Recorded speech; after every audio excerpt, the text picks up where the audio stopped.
Folks, Black Star Network is here. Oh, no punches! I'm real revolutionary right now. Support this man, Black Media. He makes sure that our stories are told. Thank you for being the voice of Black America, Roland. Stay black. I love y'all. All momentum we have now, we have to keep this going. The video looks phenomenal. See, there's a difference between Black Star Network and Black-owned media and something like CNN. You can't be Black-owned media and be scared. It's time to be smart. Bring your eyeballs home. You dig?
Today is Monday, June 10th, 2024. Coming up on Roland Martin Unfiltered, streaming live on the Black Star Network. One of our greatest civil rights leaders is now an ancestor.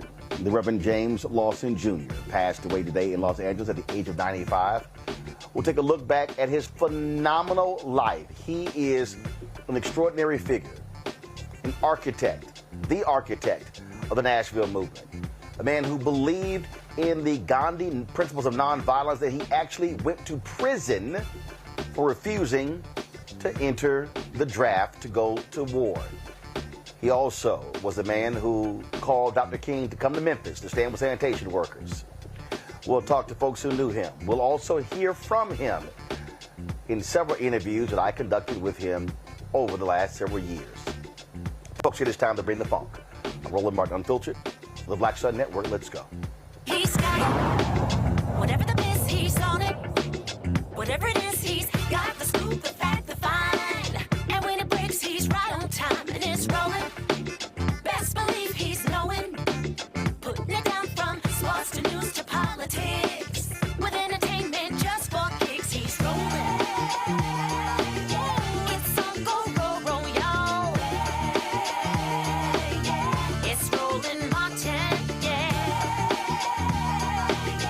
Rolling with Roland now. He's funky.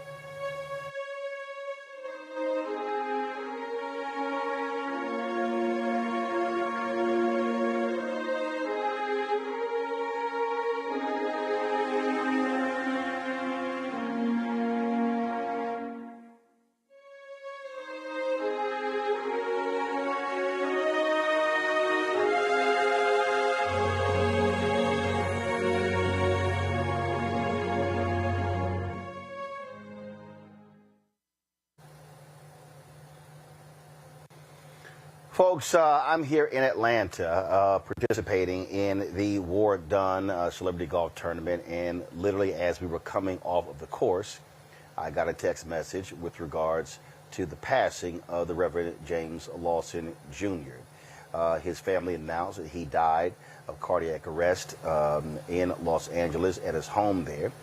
He was 95 years old. Dr. Lawson was born in Uniontown, Pennsylvania, but he really became known for being the architect of what is called the Nashville movement. That, of course, is the movement that trained many civil rights workers, including John Lewis, Diane Nash, C.T. Vivian, and so many others. He also, of course, worked alongside Reverend Dr. Martin Luther King Jr. It was Lawson who was working in Memphis, who was the one who the sanitation workers tasked to call Dr. King to come to Memphis to stand with him. He was an extraordinary figure. He later relocated to Los Angeles, where he pastored a church there in Los Angeles.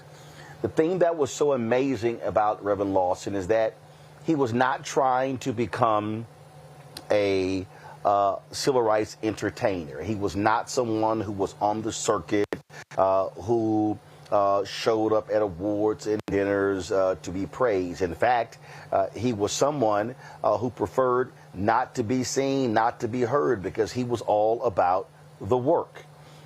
In a conversation I had with him, we talked about that. He also said that his last image, he said my last image of Martin was him standing in the pulpit at Mason Temple and me sitting on the last pew in the church. He said Martin was where he was supposed to be, and I was where I was supposed to be. Even folks in later ages, he was an extremely sharp figure, strong mentally, who really had solid thoughts as it related to Black Lives Matter, as it relates to organizing and movement building. Reverend Lawson was that kind of figure. And if you want to understand someone who was egoless, I remember moderating a session at Congressional Black Caucus Foundation, AOC. And it was a session with Dr. Harry Edwards, other officials of the NFL. We were talking about Colin Kaepernick in protest. And one of the, so a gentleman stopped me, actually, the president of Alpha Phi Alpha, told me, he said, hey, we're about to leave. He said, I'm here with Dr. Lawson. And I said, I'm sorry, what do you mean you're here with Dr. Lawson? He said, yeah, Jim Lawson. He's over there in the corner. And so I looked to my right, and literally, sitting in a corner was Reverend Jim Lawson, listening to the conversation. And they were leaving. And I said, no, Doc, you can't leave. You can't leave without speaking to this crowd. I'm always one where I say, look, don't give folk the microphone. I'll hold it myself. And I said to the audience, here's one individual who I will gladly hand the microphone over to, because I wanted the folk in the room to know who he was. And again, did not come in with any fanfare. Didn't have folks all around him. Didn't have assistants scurrying. He didn't demand a seat on the front row. He was literally sitting in the corner, in the back, listening and watching the conversation. And so I had him speak. A couple of years later, we went to Los Angeles, and I wanted to interview Dr. Lawson. And he didn't want to do it at first. Again, he was not somebody who sought the limelight, but he agreed to do it. We were preparing for MLK 50, and we were doing interviews with a variety of individuals regarding the assassination of Reverend Dr. Martin Luther King Jr. Well, when it was time to actually start editing, I discovered the folks at TV One lost the interview. They literally couldn't find it. I was beyond angry. I was pissed with what happened. We didn't have it for 2018. But later that year, I was working on an election special. We're in Los Angeles shooting the special with Be Woke Vote. And I was telling them about what happened. And then I said, well, hell, let me just call Dr. Lawson. So I called him. And it took some convincing. I pleaded with him. I said, Dr. Lawson, your voice is really important. I said, all this would do is take an hour. We will pick you up. We'll do the interview in an hour, and then we'll take you right back home. Then he said, what time? When he came there, let me tell you, folks, it was an extraordinary interview. And when we finished, no one moved. No one said a word. And then the entire production crew began to clap. All because of what this man had to say. A few weeks ago, at the Presidential Medal of Freedom, and I remarked to some White House officials that I really wish that they had awarded him the Medal of Freedom. And I said, I really hope Dr. Lawson can be given this award next year. And then we got the word today that he had passed away. That conversation I had with him, you will see in the next hour. It is extraordinary dialogue. This man was so amazing. And he believed in nonviolence so much that when he was in seminary, he could have gotten a waiver not to go into the war because he was in seminary.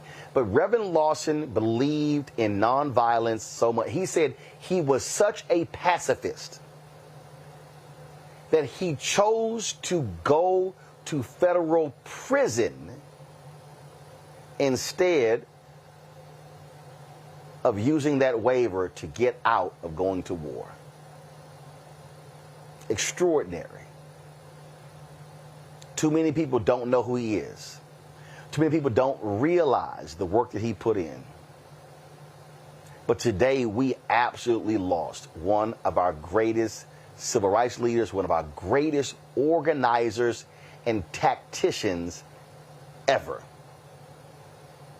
A few weeks ago, he joined Mark Thompson on his show to talk about the war between Israel and what's happening in Gaza. Reverend Mark Thompson joins us right now. Mark, glad to have you on the show. He was 95 years old, but that brother was still sharp of mind with tremendous insight on present-day issues. Most certainly was, and thank you, Roland, for this tribute. As always, you are covering what we need you to cover, because this is a sacred day. James Lawson, if Dr. King was our modern-day Jesus, then James Lawson was our modern-day John the Baptist. He went to India before Dr. King. He did a lot of things before Dr. King, with Dr. King's full knowledge, to go and kind of make way for the one who would follow. He went to India. He studied Gandhi. Dr. King followed him there 2 years later.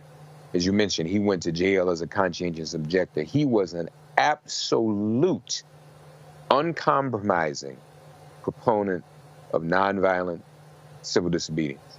So much so as we all were celebrating the Montgomery brawl, James Lawson chastised us. He said any type of violence that we exhibit is wrong. He was truly a believer in the nonviolent principles.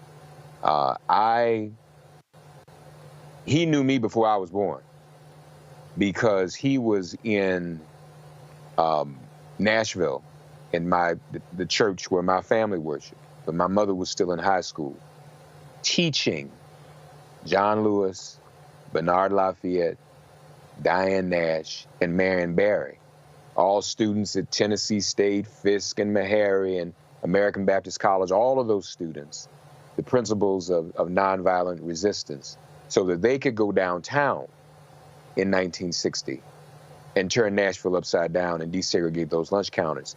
And that was the first successful desegregation sit-in movement in the South at that time. He got that ball rolling. And so he truly was a giant. And you're right, he stayed sharp. He was sharp. one of the most important things we did, you mentioned the war just now, we did the ceasefire music video.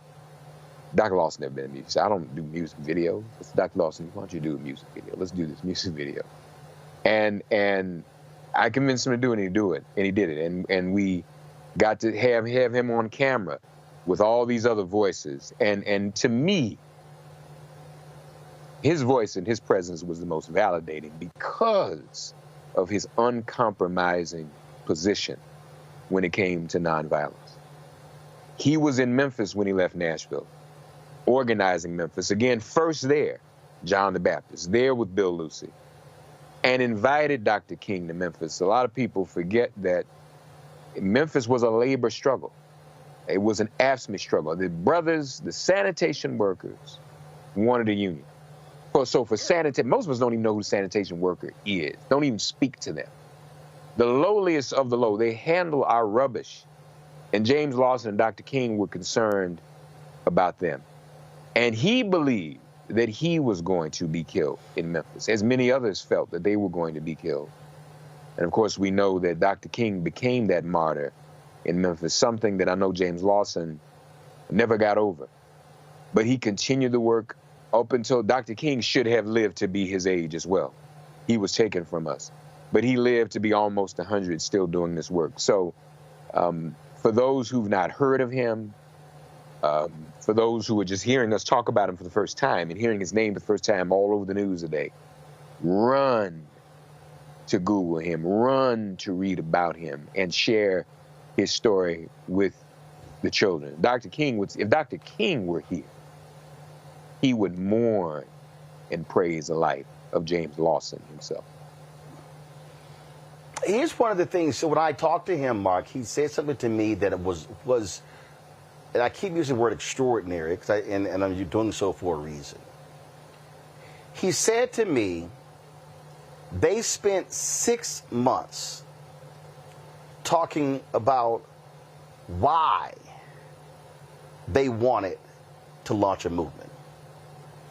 Then he said they spent 6 months discussing what they wanted to do. That's a year. Today, we'll call a meeting, and by the end of the meeting, we got an Instagram page, a website, we got a Zelle, PayPal, Venmo already created.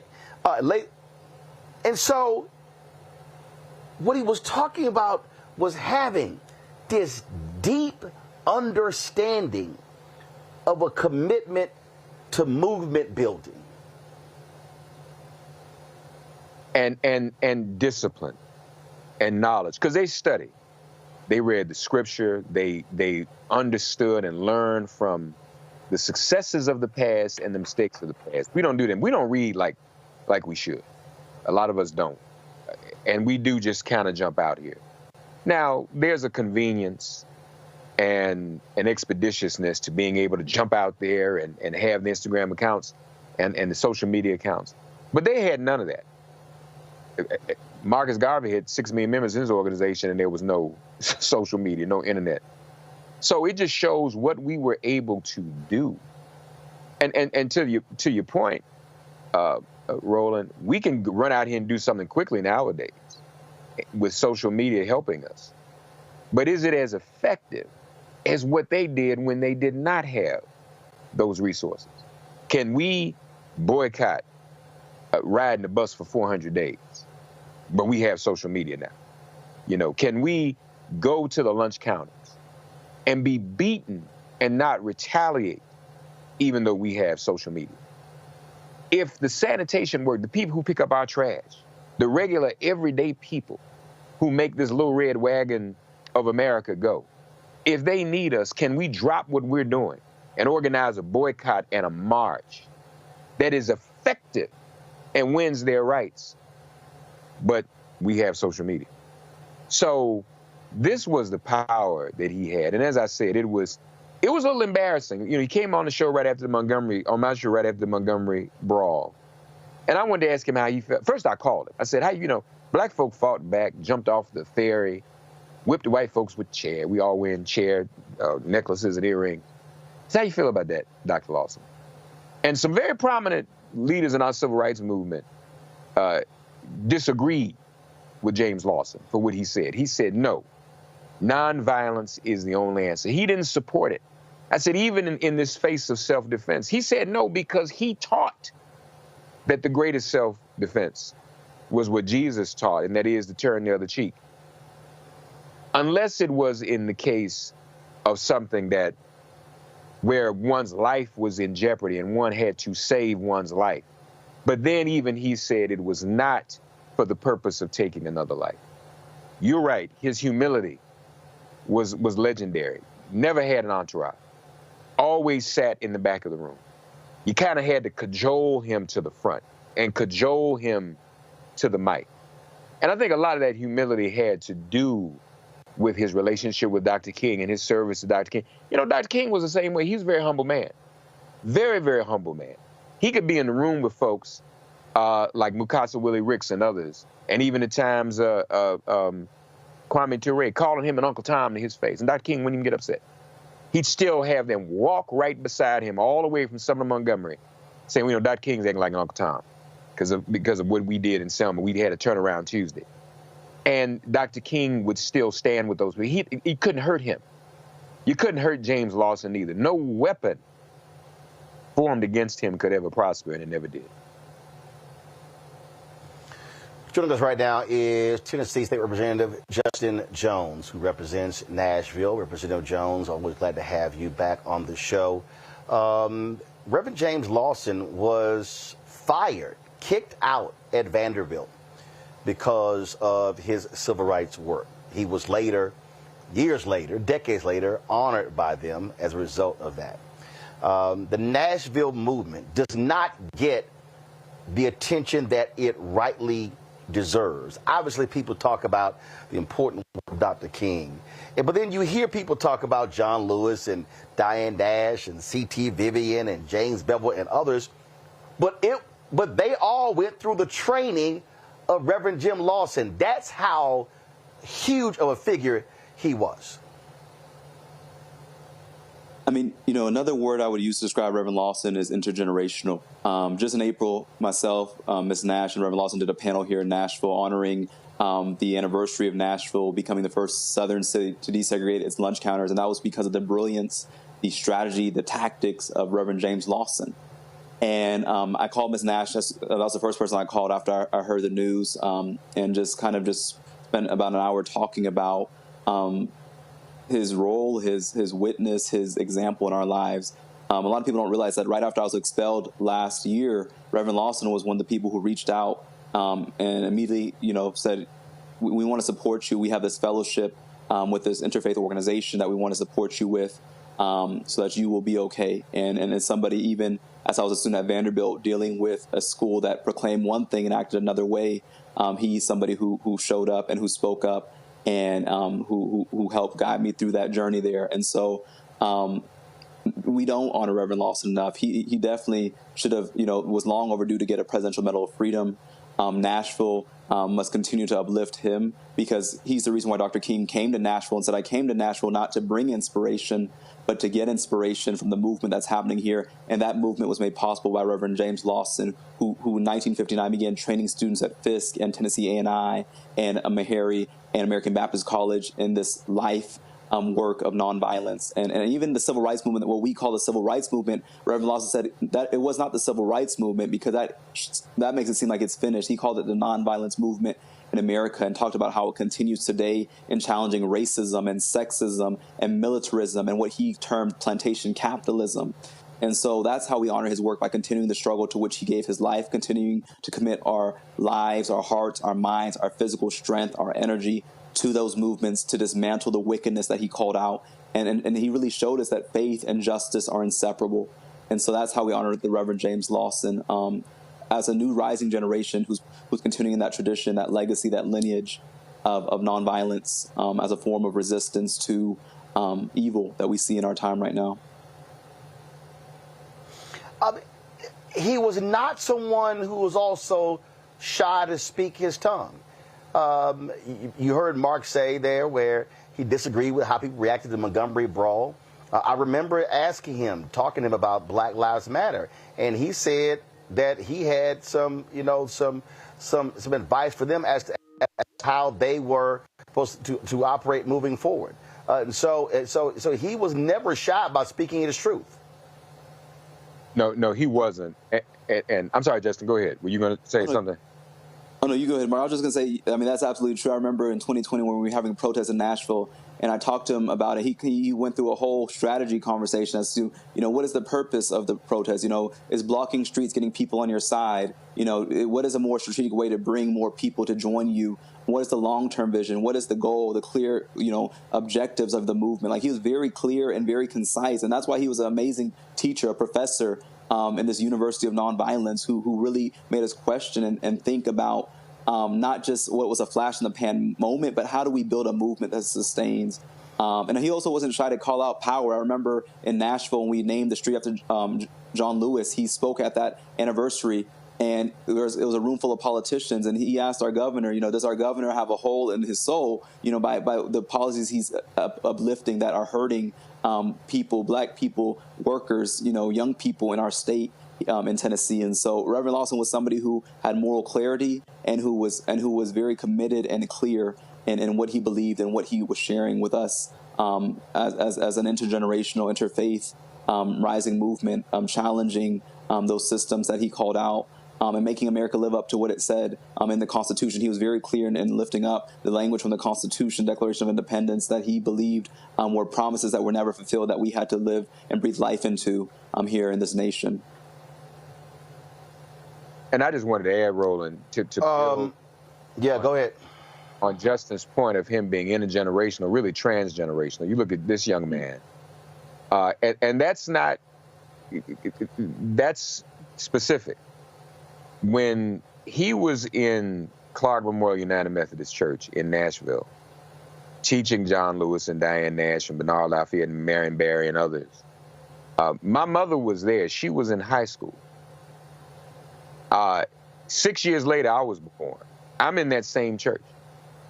35 years later, maybe 40, Justin Jones is in Clark Memorial United Methodist Church.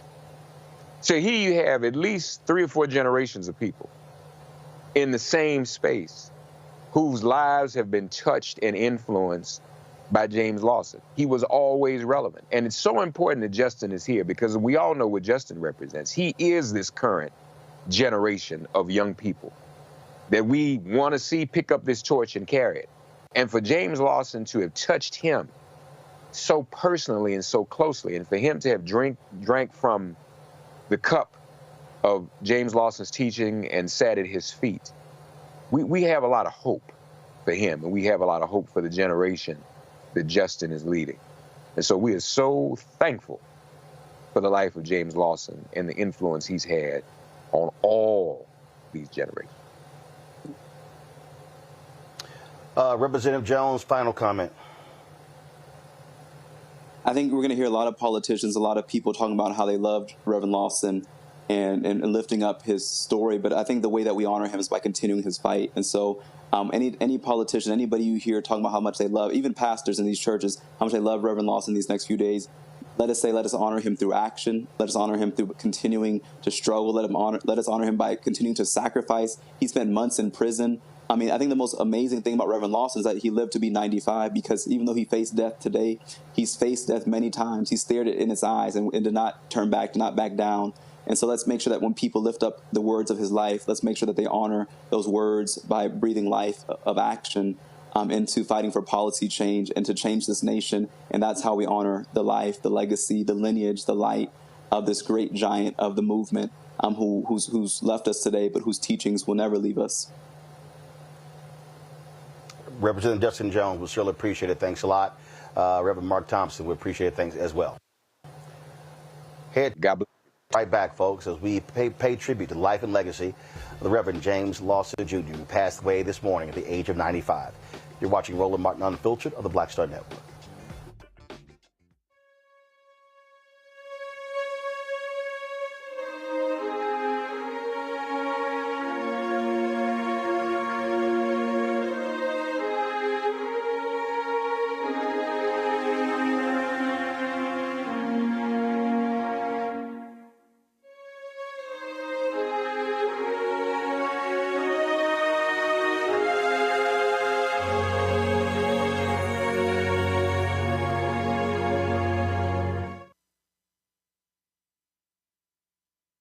Hello, my brothers and sisters. This is Bishop William J. Barber II, co-chair of the Poor People's Campaign, a national call for moral revival, and president of Repairs of the Breach. And I'm calling on you to get everybody you know to join us on Saturday, June 29th at 10 o'clock a.m. in Washington, D.C. on Pennsylvania and 3rd for the Mass Poor People's Low-Wage Workers Assembly and Moral March on Washington and to the polls, and the post effort to reach 15 million poor and low-wage infrequent voters who, if they vote, can change the outcome of our politics in this country. Our goal is to center the desires and the political policy agenda of poor and low-wage persons, along with moral religious leaders and advocates.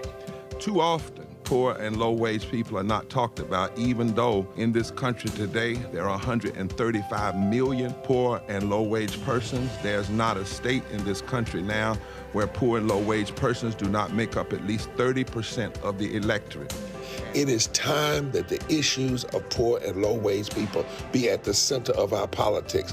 Living wages, health care, things that matter in the everyday lives. We will no longer allow poverty to be the fourth leading cause of death in this country. We must let our voices be heard. Join us. Go to our website, www.poorpeoplescampaign.org. RSVP. Get others to come. Get a bus. Get a van. Get on the train. Come and let our voices be heard and our votes be felt. Lift from the bottom so that everybody rises.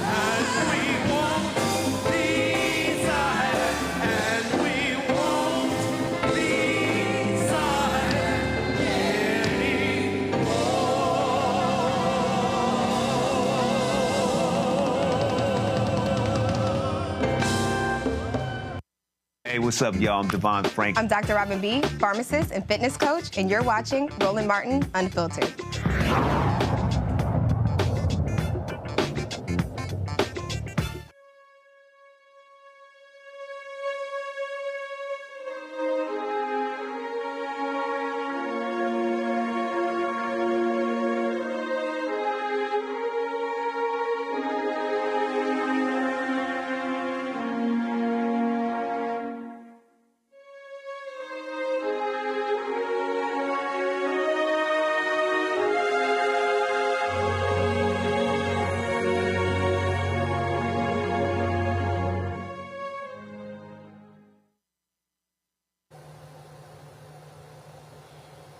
Folks, this morning, the news came out of the passing of Reverend James Lawson Jr., the age of 95. His family announced his passing to the world. So many people have been talking about him, what he meant, how amazing a figure that he was. Before I go to my next guest, Reverend Lawson gave a eulogy at the funeral of John Lewis. I want to play a little bit of that. I'm going to play the rest later. Many people talk about the eulogy that President Barack Obama delivered at that funeral, which was good. It was very good.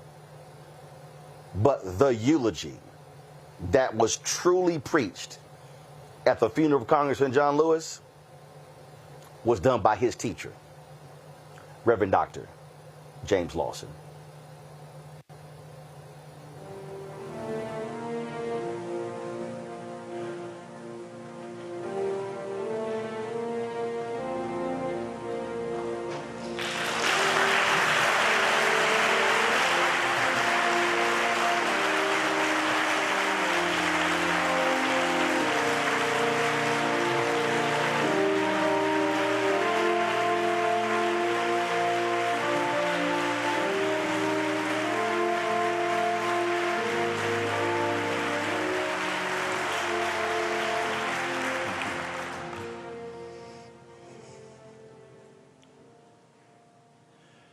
Pastor, sisters and brothers, members of this Lewis family that so wonderfully nurtured John in love and hope and courage and faith and the rest of it.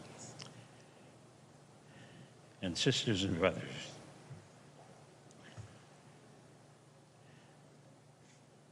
Czesław Miłosz, a Polish Catholic poet, sets the tone, at least in part for me, as John Lewis has journeyed from the eternity of this extraordinary, mysterious human race into the eternity that none of us know very much about. When he wrote this poem called Meaning, when I die, I will see the lining of the world, the other side, beyond bird, mountain, sunset. The true meaning ready to be decoded. What never added up will now add up. What was incomprehensible will become comprehended. And if there is no lining to the world, if a thrush on a branch is not a sign, but just a thrush on a branch, if night and day make no sense following each other, and on this earth there is nothing but the earth, even if that is so, there will remain a word, wakened by the lips that perish, a tireless messenger who runs and runs through interstellar places, through revolving galaxies, and calls out and protests and screams.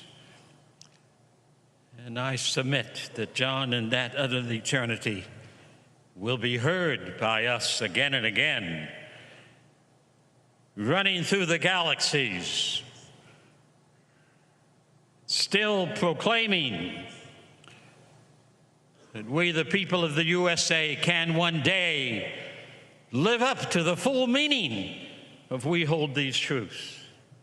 Live up to the full meaning, we, the people of the USA, in order to perfect a more perfect union. John Lewis practiced not the politics that we call bipartisan. John Lewis practiced the politics that we, the people of the U.S., need more desperately than ever before, the politics of the Declaration of Independence, the politics of the preamble to the Constitution of the United States.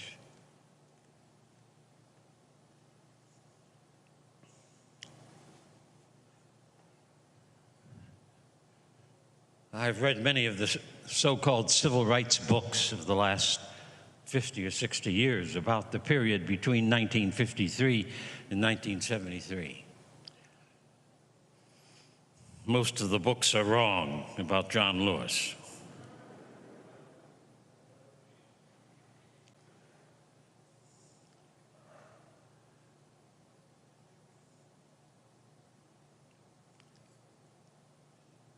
Most of the books are wrong about how John got engaged in the national campaign of 1959-60. This is the 60th year of the sit-in campaign, which swept into every state of the Union, largely manned by students because we recruited students, but put upon the map that the nonviolent struggle begun in Montgomery, Alabama, was not an accident, but as Martin King Jr. called it, Christian love has power that we have never tapped, and if we use it, we can transform not only our own lives, but we will transform the earth in which we live. I count it providential that as I moved to Nashville, Tennessee, dropping out of graduate school, in Nashville came people like Kelly Miller Smith and Andrew White and Janetta Hayes and Helen Roberts and Dolores Wilkerson, and John Lewis, Diane Nash, C.T. Vivian, Marion Barry, Jim Bevel, Bernard Lafayette, Paulina Knight, Angela Butler. How all of us gathered in 1958 and 59 and 60 and 61 and 62 in the same city at the same time, I count as being providential. We did not plan it. We were all led there. And when Kelly Miller Smith and the Nashville Christian Leadership Council met in the fall of 1958, and we determined that if there's to be a second major campaign that will demonstrate the efficacy of satyagraha, of soul force, of love truth, that we would have to do it in Nashville. And so I planned, as the strategist and organizer, a 4-point Gandhian strategic program to create the campaign.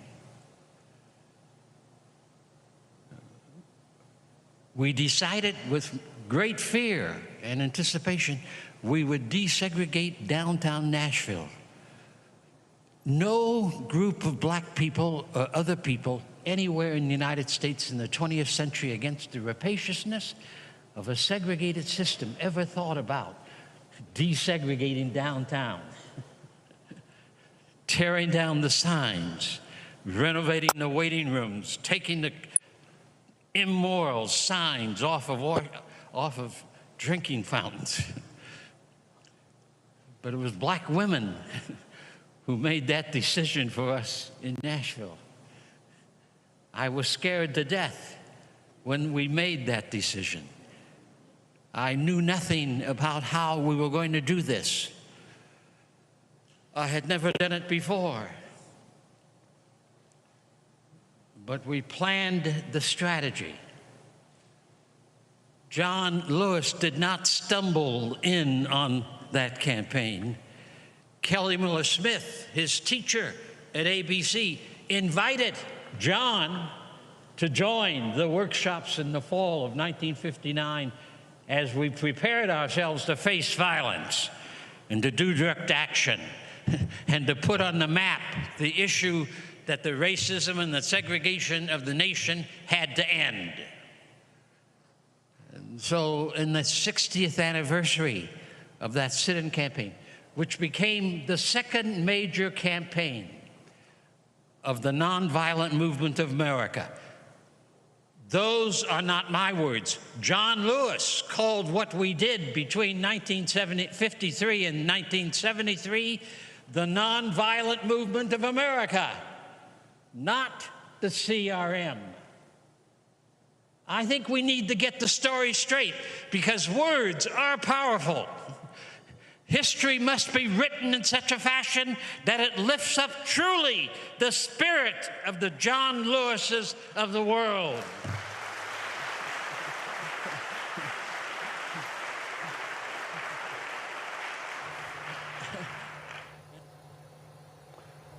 Folks, we're going to play the rest of that eulogy. Absolutely powerful.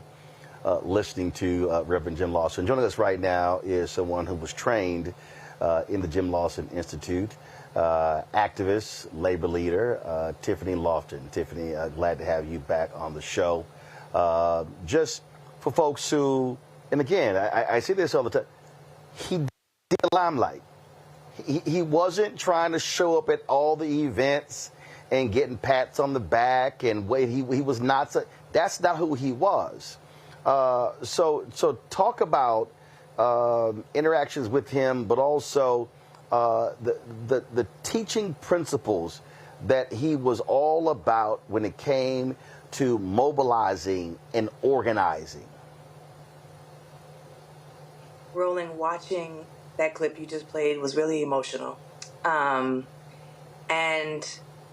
I am sitting with this deep appreciation for the time that I get to live, and how honored I was to have crossed paths and sat at the feet of Reverend James Lawson twice.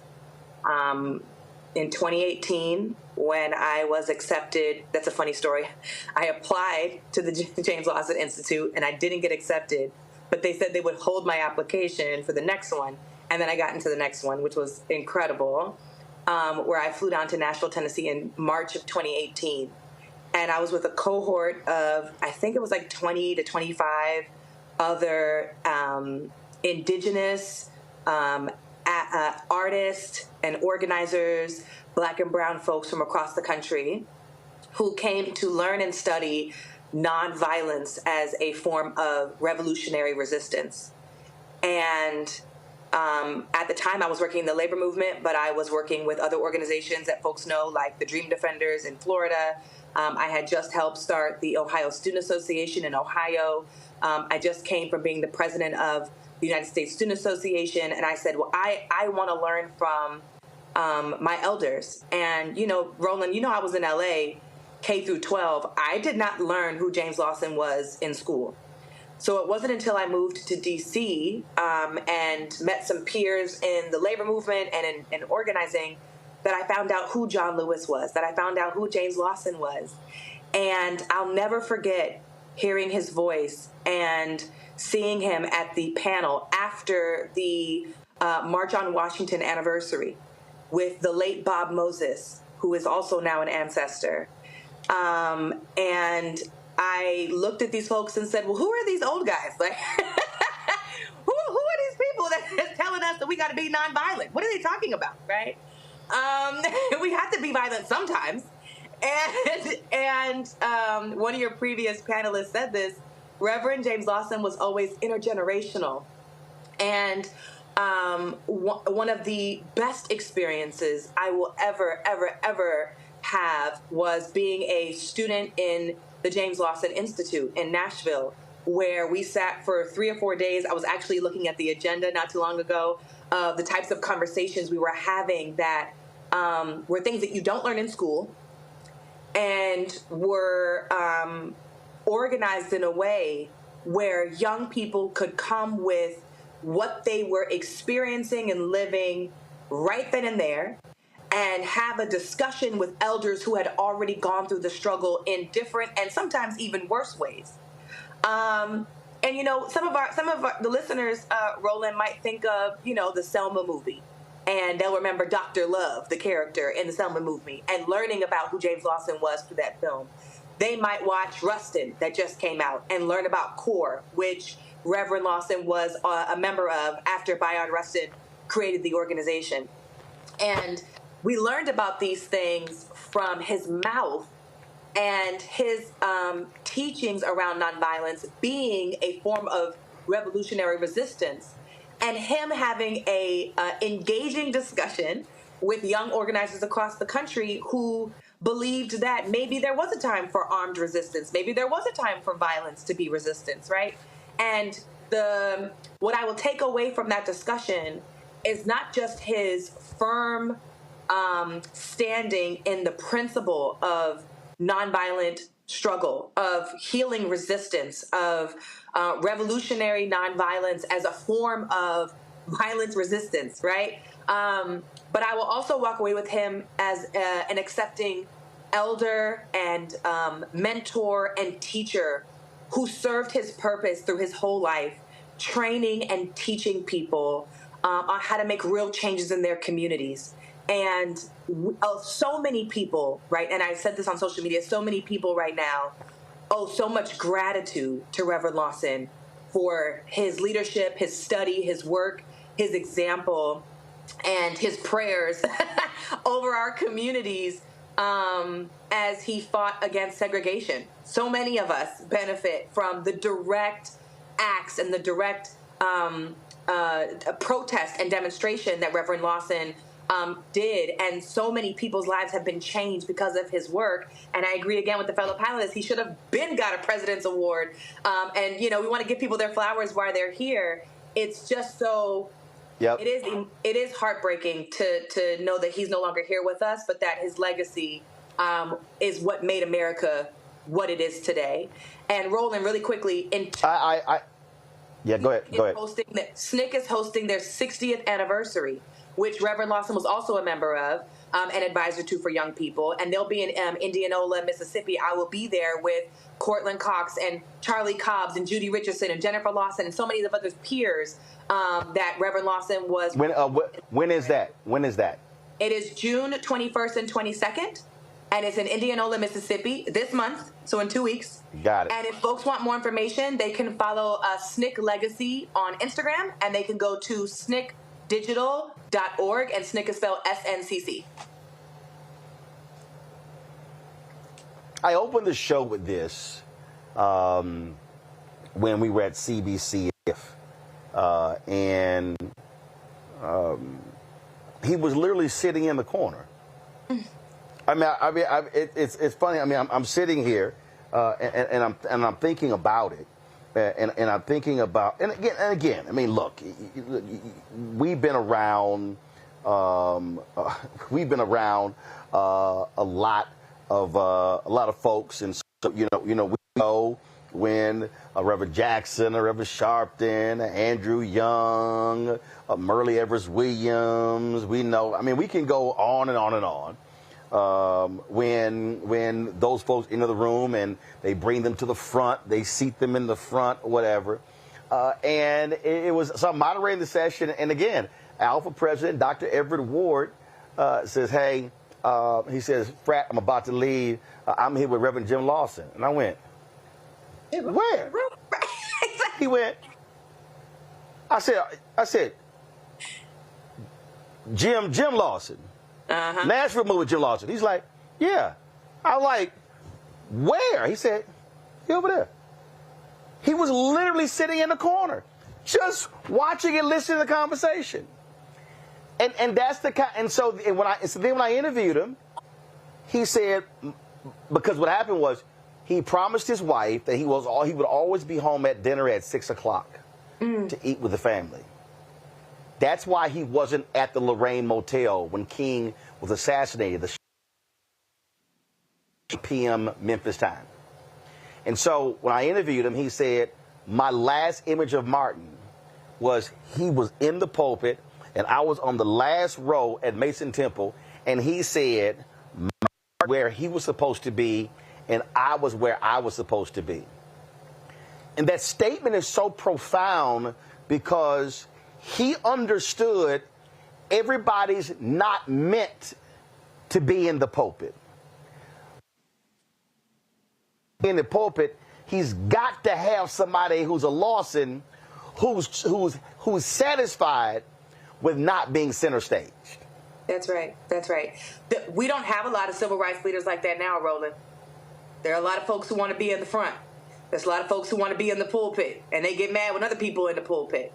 And I too have been in spaces where Reverend Lawson was there and just had, like I said, he was so intergenerational, but he was always creating space. And he wasn't somebody who walked, in my experience, he wasn't somebody who walked in the room and said, I know everything and I won civil rights like this and this is how y'all need to do it. He walked in the room and said, what's going on? Let me listen to what other people have to say. And went and studied in India, came back and gave us the philosophy, the theology, the experience. It was a gift to have his expertise and his experience and his critique and his study of nonviolent organizing. And, there's so much happening now across the world that we could talk about forever, which I won't, on how Reverend Lawson is currently influencing protests that are happening around America right now. And some people don't even know where they got it from. It came from Reverend James Lawson. But like you said, there's his spirit when he was here was one of purpose. He was so grounded in who he was and what his mission was. And it feels it's such a loss to have him transition at this time. But may we all live in the example of being humbled and walking around with humility so that we can help support and train the next wave of change that happens in this country. Tiffany, certainly appreciate it. Thanks for sharing your thoughts about Reverend Dr. James Lawson. Yes, sir. Thanks, Roland. Folks, here is the rest of the eulogy that Reverend Lawson delivered at the funeral of Congressman John Lewis here in Atlanta just a few years ago. That's why I've chosen just to say a few words about it. Kelly Miller Smith invited John Lewis. I met a Fisk student who told me about a student from Chicago who wanted to do something about those vicious signs. I said, invite Diane Nash to the workshop in September because we're going to do something about those signs. I pushed this hard. Now, John Lewis had no choice in the matter. You should understand that. Because all the stories we've heard this morning of John becoming a preacher, preaching to the chickens and other sorts of things, becoming ordained as a Baptist minister. Something else was happening to John in those early years.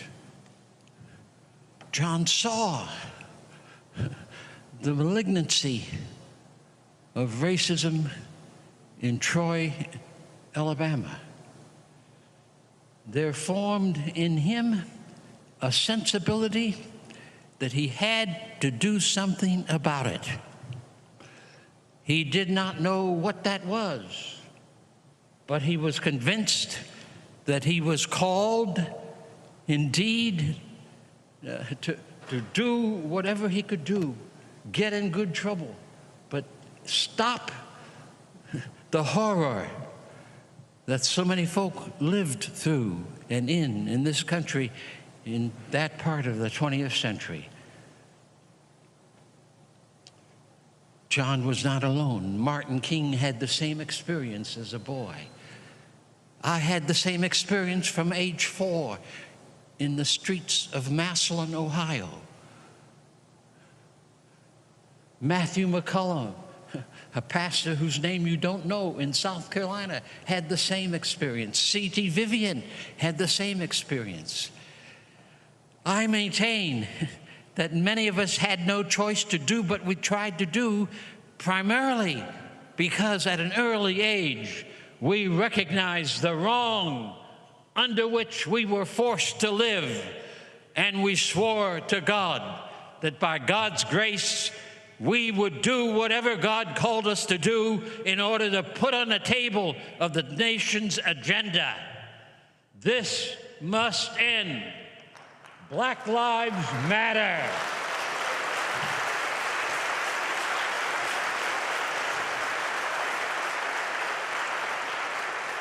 And so between 1953 and 1973, we had major campaigns year after year, thousands of demonstrations across the nation that supported it.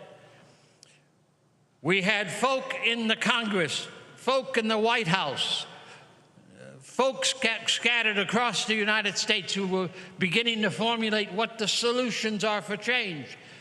The media makes a mistake when John is seen only in relationship to the Voting Rights Bill of '65. However important that is, you must not remember that in the '60s, Lyndon Johnson and the Congress of the United States passed the most advanced legislation on behalf of we, the people of the United States, that was ever passed. Head Start. Billions of dollars for housing. We would not be in the struggle we are today in housing if President Reagan hadn't cut that billions of dollars for housing, where local churches and local nonprofits could build affordable housing in their own communities, being sustained and financed by loans from the federal government. We passed Medicare. We passed anti-poverty programs, Civil Rights Bill 64, 65, voting rights bills, a whole array. John Lewis must be understood as one of the leaders of the greatest advance of Congress in the White House on behalf of we, the people of the USA.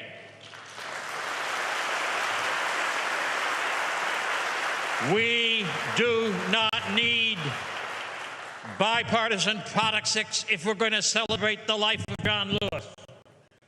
We need the Constitution to come alive.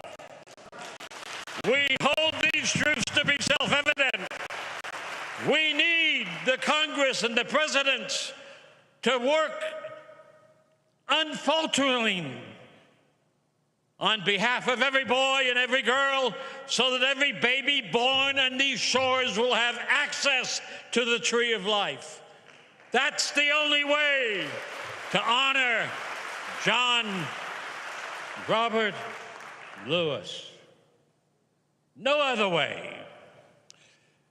Let all of us in this service today, let all the people of the USA determine that we will not be quiet as long as any child dies in the first year of life in the United States. We will not be quiet as long as the largest poverty group in our nation are women and children. We will not be quiet as long as our nation continues to be the most violent culture in the history of humankind.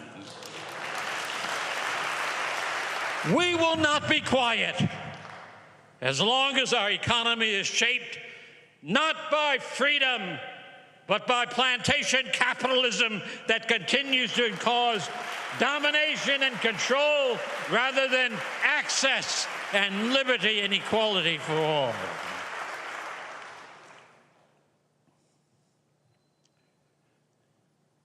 The forces of spiritual wickedness are strong in our land because of our history. We have not created them. John Lewis did not create them. We inherited them.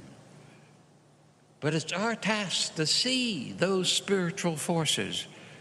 I've named them: racism, sexism, violence, plantation capitalism. Those poisons still dominate far too many of us in many different ways. John's life was a singular journey from birth through the campaigns in the South, through Congress, to get us to see that these forces of wickedness must be resisted. Do not let our own hearts drink any of that poison. Instead, drink the truth of the life force. If we would honor and celebrate John Lewis's life, let us then recommit our souls, our minds, our hearts, our bodies, our strength to the continuing journey to dismantle the wrong in our midst and to allow a space for the new earth and new heaven to emerge. I close with this poem from Langston Hughes, which is a kind of a sign and symbol of what John Lewis represents and what we too can represent in our continuing journey. Langston Hughes. I dream a world where no human, no other human will scorn, where love will bless the earth and peace its paths adorn.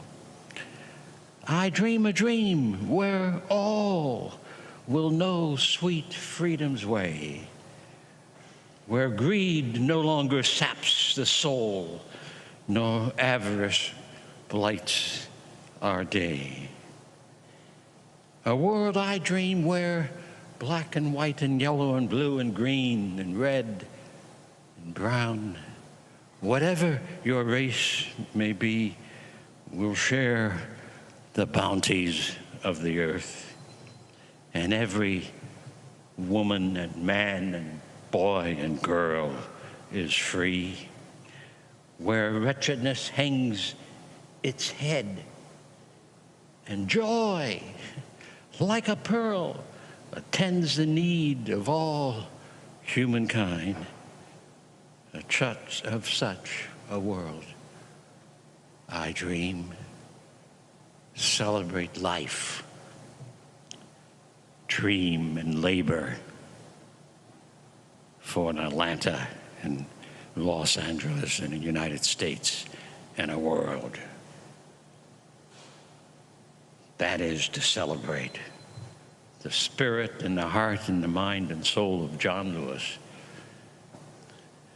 and to walk with him through the galaxies,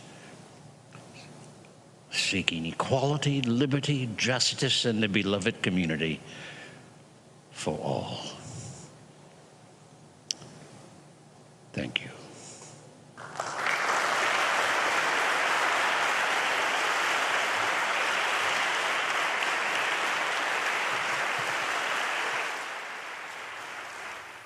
As I said, absolutely powerful and riveting, and that's when he was 91 years old. Going to go to a break. We come back. My one-on-one with Reverend James Lawson. The interview was shot 2018 in Los Angeles. It is one that I guarantee you will blow you away. You're watching Roland Martin Unfiltered right here on the Black Star Network. What we do, folks, we often do these tributes. I call them digital homegoings because I fundamentally believe that we need to pay proper tribute when we lose our great folks and become ancestors. I doubt very seriously you're going to see significant coverage death on any of these networks, but he's deserving of this type of tribute because when we do this, we are introducing or teaching a whole new generation of folks who didn't know. I don't mean just young people. There are people who are Gen X or baby boomers who may have never heard of Reverend James Lawson. So it's important that we have platforms that allow us to be able to do these things and not just give 30 seconds, a minute, or a couple of minutes, but give proper respect and deference to the work of folks like Reverend Lawson. So when you join our Bring the Funk fan club, your dollars are making it possible for us to do that. Our goal is to get 20,000 of our fans contributing on average $50 each. That's $4.19 a month, 13 cents a day. If you want to support our work, send your check and money order to P.O. Box 57196, Washington, D.C., 20037-0196. Cash App, $RM Unfiltered, PayPal, R Martin Unfiltered. Venmo is RM Unfiltered. Zelle, Roland at RolandSMartin.com, Roland at RolandMartinUnfiltered.com. When we come back, you'll hear my sit-down conversation with Reverend Jim Lawson, now an ancestor. He passed away on Sunday at the age of 95. Back in a moment.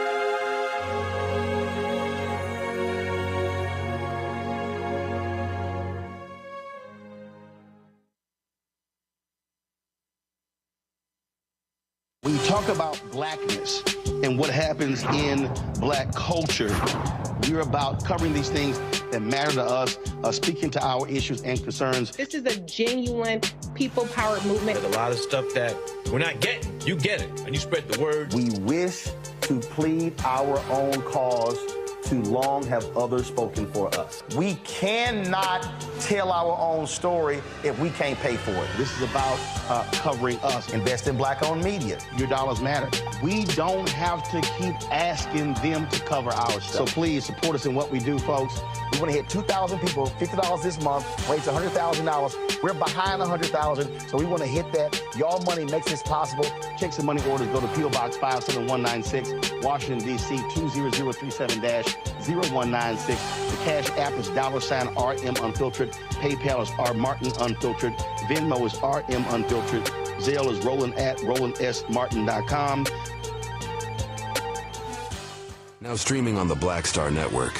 It was my junior year at Georgetown, and Spike calls me and he says, Malcolm, what are you doing next year? So, graduating, you know. He said, take a year off, work on Malcolm X. I said, okay. But first of all, for the folks who don't know, Spike is my cousin. Spike is my cousin. Just for the person watching, like, how the hell is Spike just gonna tell you that it's true? It's true.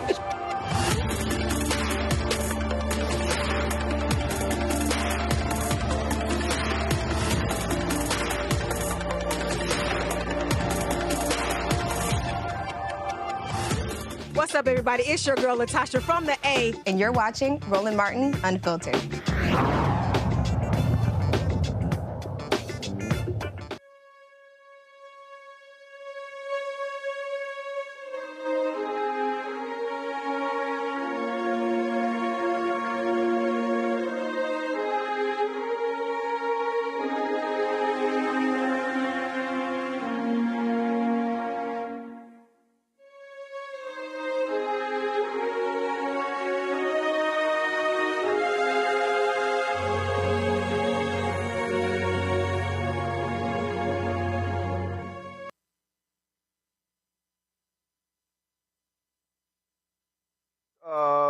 We're going to continue our tribute to Reverend Dr. James Lawson. Just keep in mind, at the White House, they will soon be beginning the Juneteenth concert taking place there.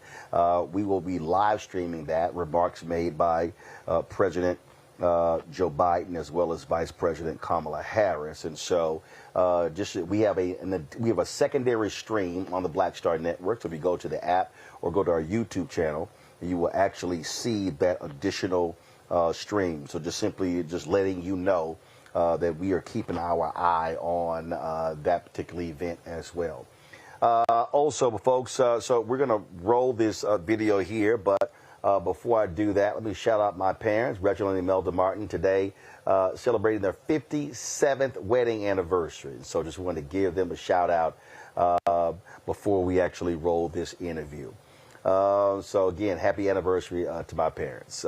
Folks, 6 years ago, I told you earlier about when the folks at TV1 completely screwed up and lost my James Lawson interview.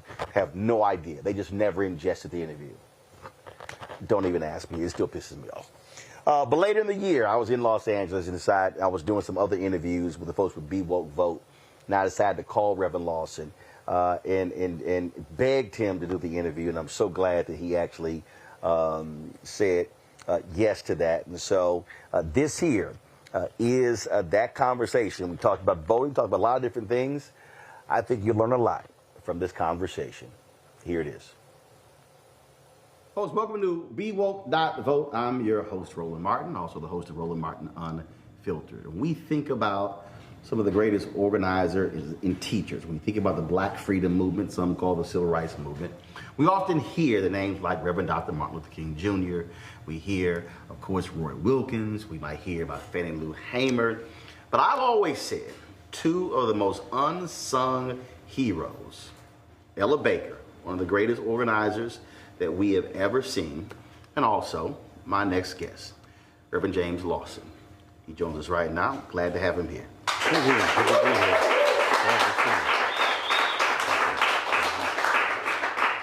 So I was having a conversation with Omar, who's working behind that wall right there.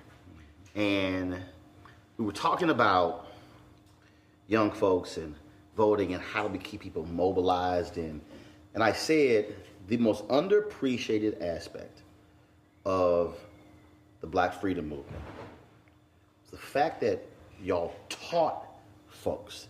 That was teaching. That was training. You didn't just wake up, go to a rally. No, that's right. You taught folks first. Yes, sir. We help people to interpret our history, not so much from the perspective of the conventional wisdom, but from the point of view of equality, justice, freedom. That they were human beings. They had the greatest gift of life, and that they had to cultivate that gift in every respect: heart, soul, mind, strength, capacity to be alive, and to be human, and to act together. So we mobilized many people. Congressman John Lewis is a consequence of that work that I began in 1958-59 in Nashville, Tennessee. We help people to prepare for the short-term direct action, nonviolent direct action, as that movement emerged. But we also help prepare people for the long run of their lives and for the quality of their lives. And of course, a significant part of that was the fact that as a human being, you can stay awake, you can be alive, you can love, you can serve, you can dissolve injustice in yourself and outside yourself, and you can keep at it with your neighbors and with other people. So that movement was the greatest movement America had from 1775, I'm going to say, to 1955 and beyond.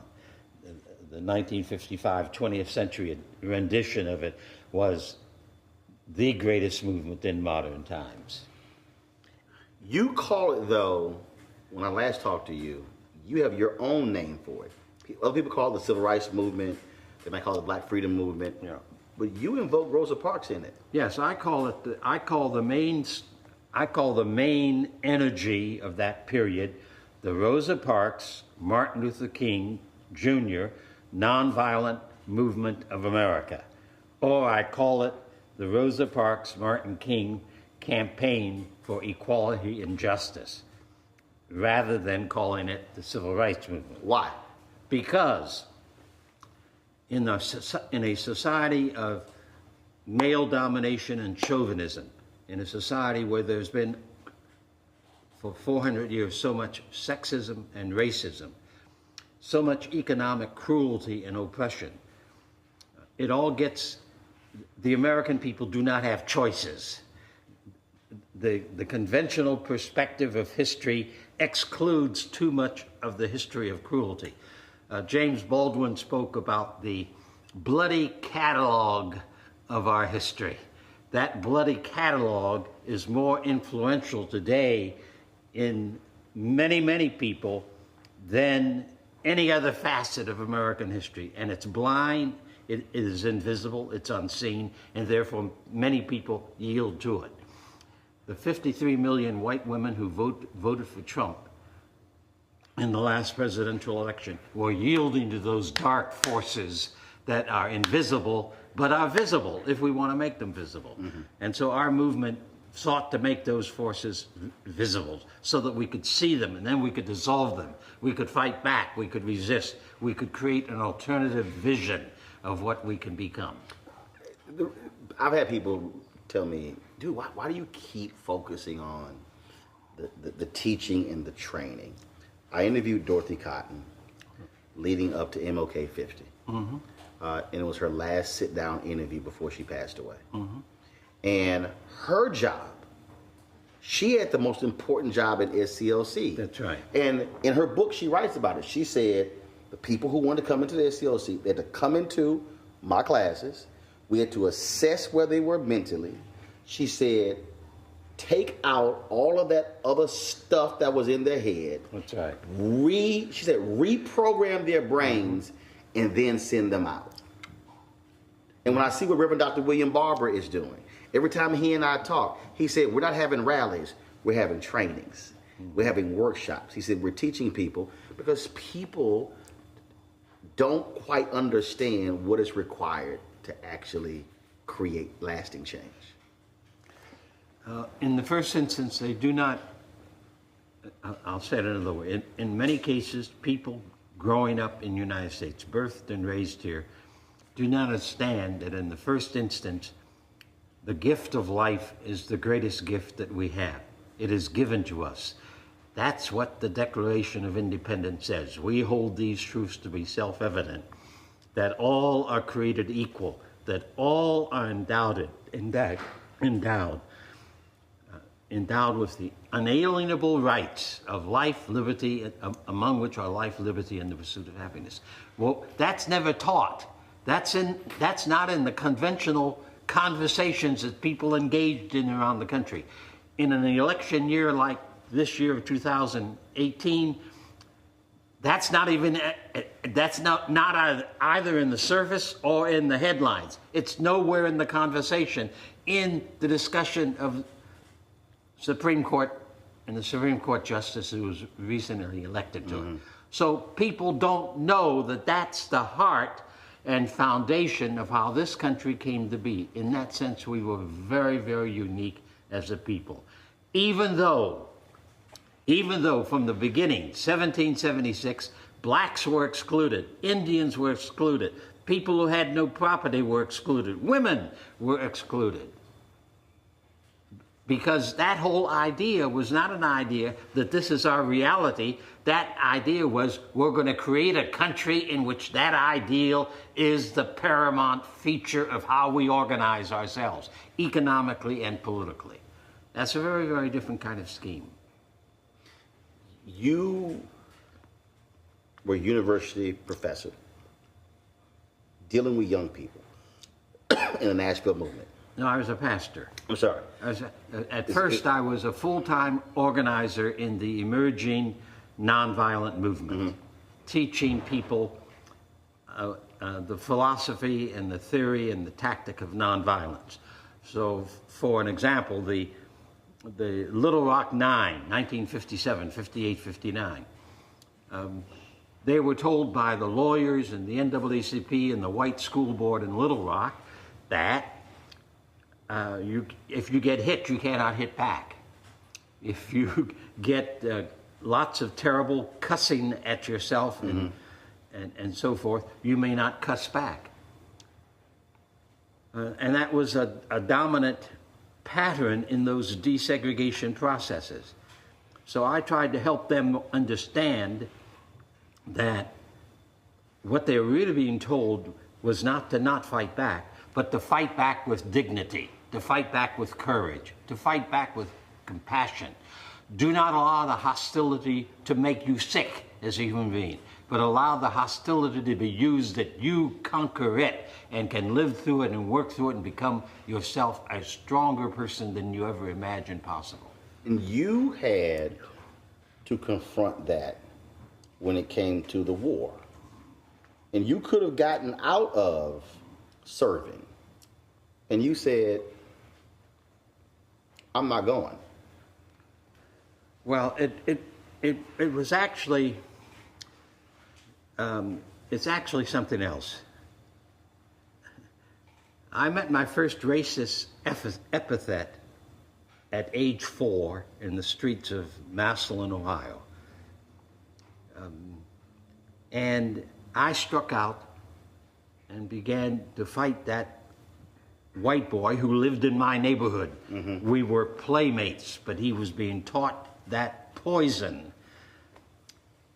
That whole experience had made me aware of the fact that I was called to be a human being and that names and all could not destroy me, but that they had to be resisted in order to be changed.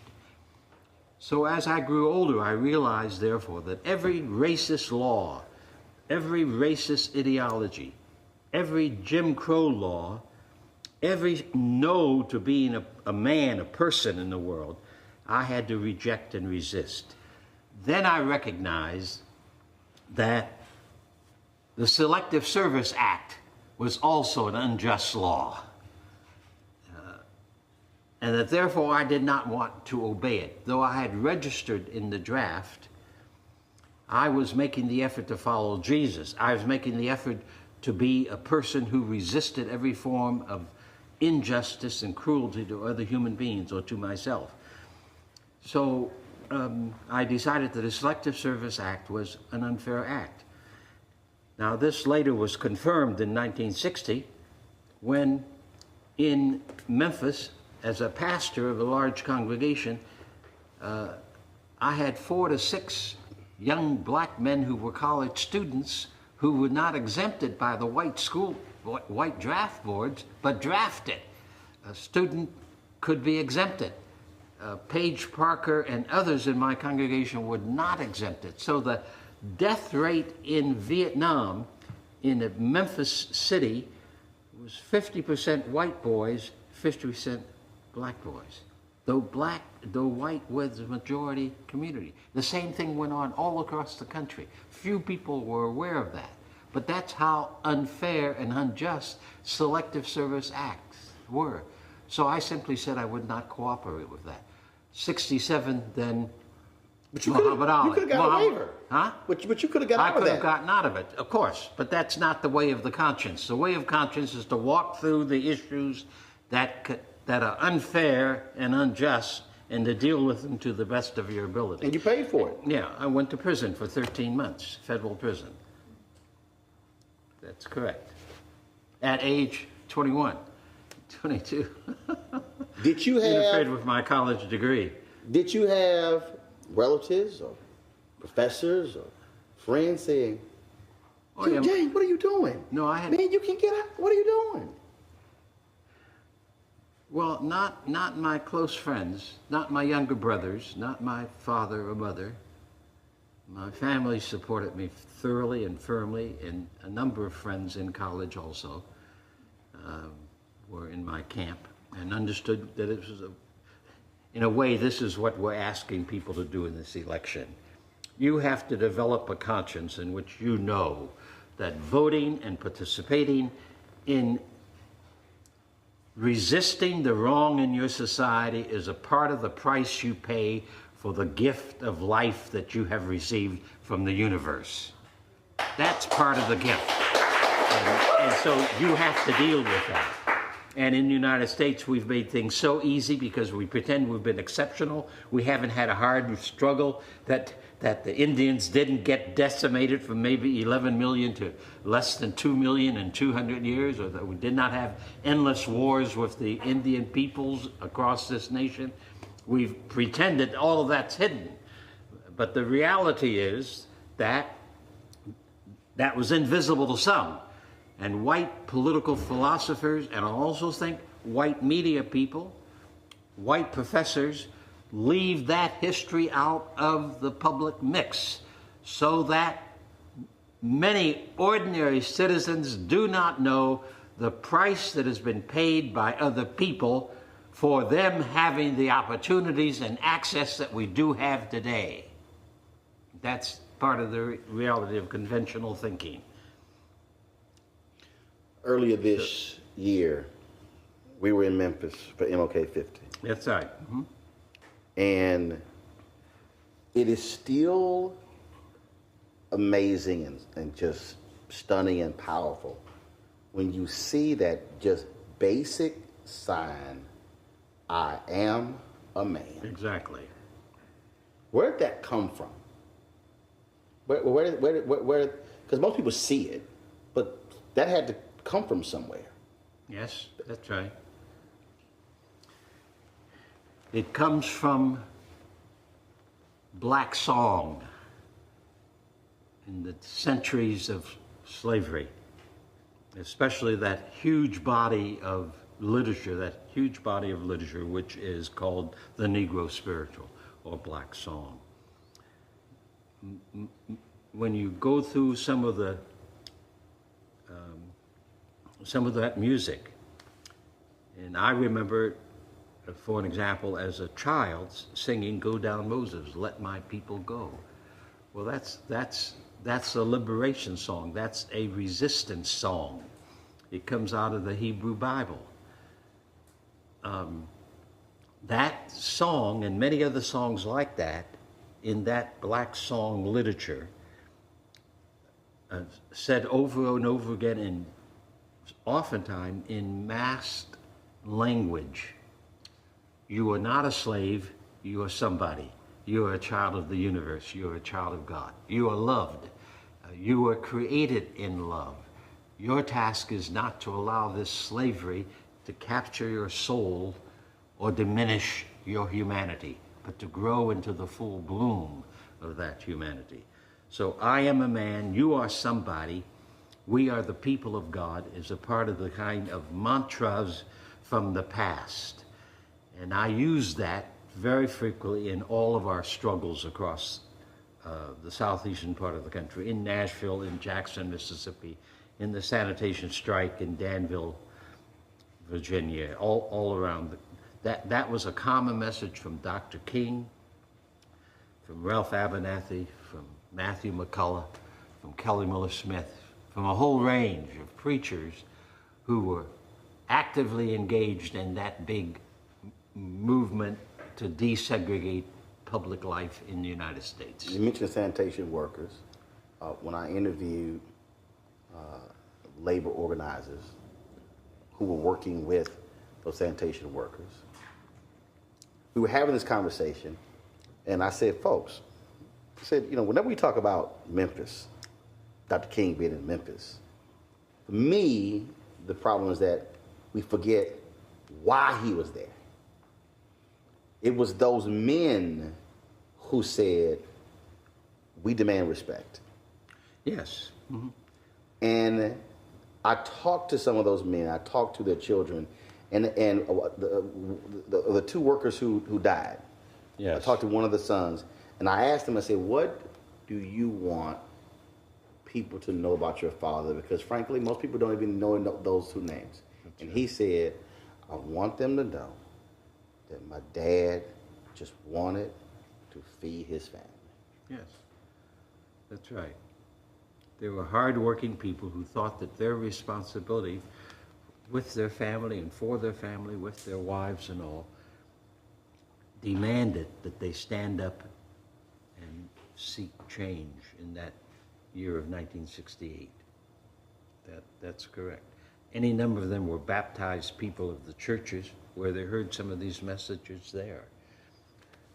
They had a deep nobility about themselves that made it possible for them to take on the economic system in the Memphis Mid-South area. And they decided that mm-hmm. before anyone else in the community did, you see. Mm-hmm. While I knew of the struggle going on and knew T.O. Jones, the chief organizer, and told him I'd be supportive in any way I could, nevertheless, they themselves made the decision that the strike was the only way they could create the power to change what they called the plantation. And that distinction is important because, again, what often happens when history is rewritten, it becomes, oh, no, this was a leader and that was a leader. And so, for instance, I mean, they tasked you with making the call to Dr. King to come to Memphis. Right. Mm-hmm. But it was the men who said, we are doing this. Yeah, that's right. And I've been asked about, well, how does it feel that you invited Martin King? Well, Martin King and I were associates from 1955 on. And I went where he asked me to come all the time. That was a part of our work. He was a member of the movement. He was the symbol, in my judgment, of that movement. Mm-hmm. And he personified it because of the Montgomery bus boycott. So the phone calls I made, but the phone calls were made as a part of the strategies of the sanitation strike, as the mass meetings were a part of that strategy, as the daily picket marches that we did in downtown, as was the economic boycott, as the recruitment of young people to participate in afternoon marches. So all of that represents a part of the massive number of pieces of a movement. And then, of course, most of all, the people, the 1,300 workers, and the tens of thousands of us who supported them. So the issue for me is not conventional leadership, because it takes all of that for a movement that become a campaign that can forge the philosophy and the power that can push the envelope of injustice in the direction of justice. It cannot be done without the great numbers of people. And what you just described is, again, in Barbara Ransby's book on Ella Baker, where she and MLK differed. She argued that MLK believed that it was pulpit to pew. Baker said, no, it's pew to pulpit. She said, when you move the people and organize the people, she said, leadership will naturally follow. I thought that was an interesting, how that was framed in that particular book. But I want to say, white academy never understood the movement. And the tendency in the academy has been, and I teach still at UCLA, the academy's notion has always been to lift the differences. But the reality is that any kind of movement has the most vigorous kind of conversation and debate, oftentimes with even a lot of anger and fear in the midst of it. We were doing something we had never done before and had never done before in this country. We were publicly, through direct action, challenging the hostility and the segregation signs, laws, and customs and attitudes. That had never been done before. So we were doing work that we did not know how to do, except we had a passion for the sense that this was cruelty and crude. And as Martin King, of course, also reminded us, it was contrary to the Declaration of Independence. It was contrary to the Constitution of the United States. So it had to be resisted. So some of the differences between maybe younger and older, irrelevant. Martin King was only 10 years older than Diane Nash, only 11 years older than John Lewis. Martin King and I was the same age, 5 years apart. So we were all young people in that movement, in my judgment. So SNCC and SCLC did not have that much difference. I was a founder of SNCC and a participant in the organization of SCLC and the development of SCLC. So those differences are how you hammer out a consensus so that when the call is out that we strike, we strike. When the call is out that we have a mass meeting, we have a mass meeting. A movement takes a great deal of consensus, and you cannot reach consensus without oftentimes a long, hard process of conversation, debate, argument, bouncing human experience against human experience until we come up at the right place. I was at Mason Temple on April 3rd, where they had April 3rd, 2018. Yeah, I was at 2018. Yes, right. You were there April 3rd, 1968. That's right. I was there, yeah. And for the folks who just don't know, I mean, I'm doing this purposely because and the reason I'm doing this is because you were there. And I need people to understand that how they heard these things and what's been framed, it has been retold by people who weren't there. That night, I think when we last talked, you said that either did you drive Dr. King to the church or made the call to say, Doc, you need to get over here because they're not trying to hear Ralph Abernathy. Well, they want to hear you. We had been visiting in the motel room from around 5 o'clock on. I had agreed that I would take Martin King and Ralph Abernathy to the mass meeting at 7 o'clock. So I got there early enough so we could visit about everything that needed to be talked about. April the 3rd, by that time, it was a very stormy night. And my colleague, Martin King, was of the mind that no one would show up.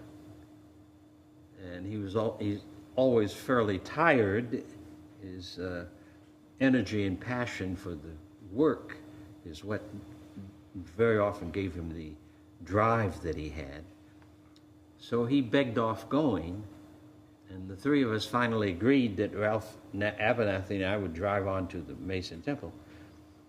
that if we felt that King needed to come, we would call back, which is what happened. There were several thousand people there. Well, one of the interesting things about Memphis is that it was the first major campaign we had anywhere in the South where we had an auditorium that we could use that could seat 8,000 people. Sometimes, as in Birmingham and Nashville, we would have 4 or 5 meetings in 4 or 5 different churches, and some of us would make each church and maybe finish up at 1 o'clock in the morning. King did this all the time in our meetings. So here, the Church of God in Christ had this sizable temple that seated 8,000 people, and people standing would fill it to somewhere between 10,000, 12,000 people. So he expected it to be empty with all that rain, whereas we were in the midst of really a very remarkable struggle that had massive support from black people and a few people, white people of goodwill. And so we were there in large numbers. When Ralph and I got there, the church was already filling up, the temple was already filling up. And so as soon as we called King, he came on over there, because he was one of the reasons people were there, to hear him and to be with him. It drives me crazy when I only hear people play the last 2.5 minutes of that sermon. Of that speech, yeah. And I tell people, I say, yo, that's a 43-minute and 16-second amazing sermon, speech, lesson, lecture. Yeah, absolutely, sure. When you were sitting there, did you understand how major this was, just listening to it? Because obviously, we've gone our own history, but sitting there, were you going, this is an amazing speech, sermon? Yeah.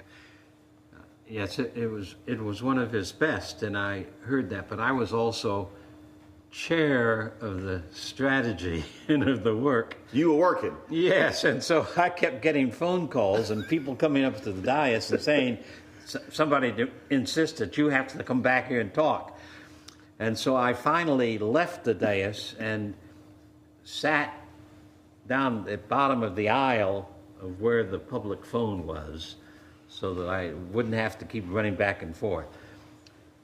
The other thing that was operative was a storm, and this building had a tin roof, and so the rain was battering that roof, and the wind was blowing, and the rafters were bouncing against the tin. So you hear all of this, but in the midst of that, this sizable crowd of people are in harmony with one another. We know that we have a task to do and that we're in the middle of it. And in the midst of that, King is speaking. So it's an astonishing evening. I've never forgotten it.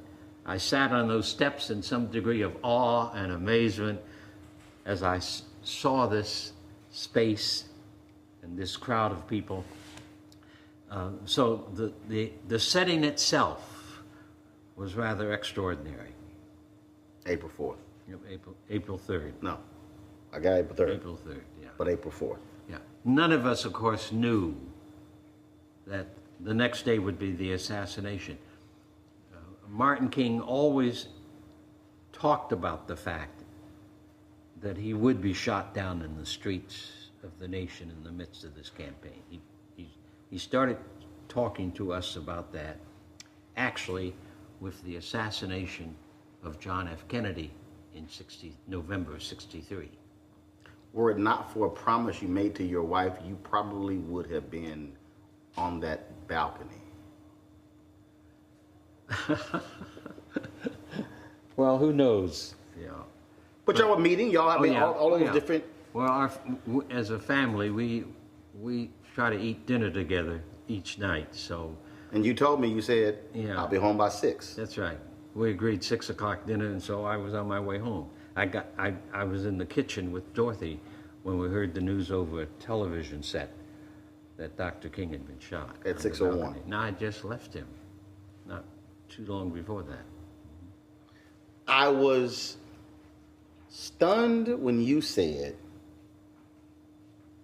we immediately went back to work, that you did not really grieve until July. You said it was the work. That's right. Yes, that's right. Well, in the midst, like these terrible times in which we live, doing creative work on behalf of truth and justice, on behalf of people, on behalf of the wonder of life, on behalf of dissolving sexism and racism, doing work is one of the best ways for us to grieve. So I recognize that as a pastor, as a religious person.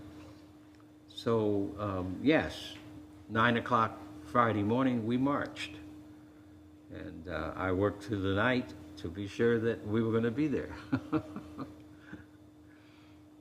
We're trying to get folks not just to vote. Right, that's right. But to get them to understand that voting is a process. But what you must do after the election is over is this. So voting is the end of one process, then after the election is the beginning of another process. Voting is but one tactic that comes ever so often.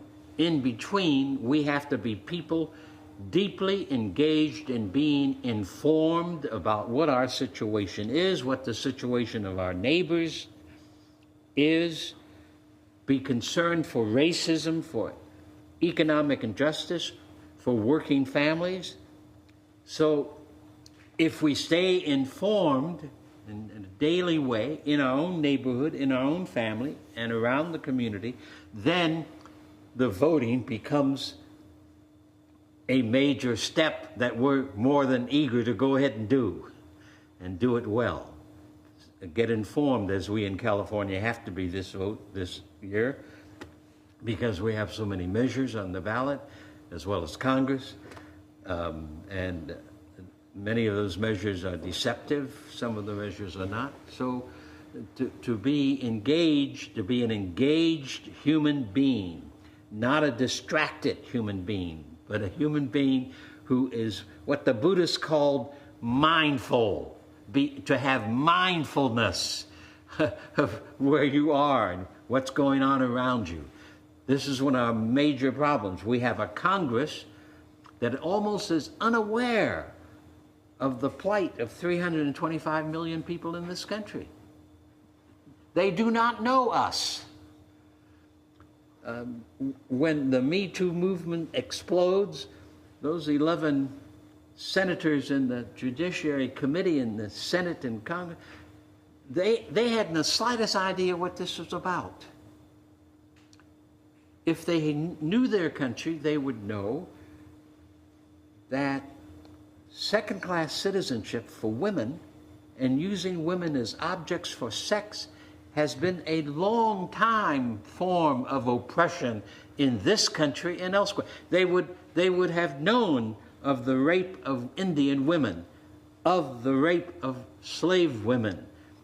They would know that this was a part of the instrumentality of cruelty that our own country practiced in various ways. So they would know that they would have known behind the scenes, the Dr. Ford's story is but one story of millions and millions of people all across our country.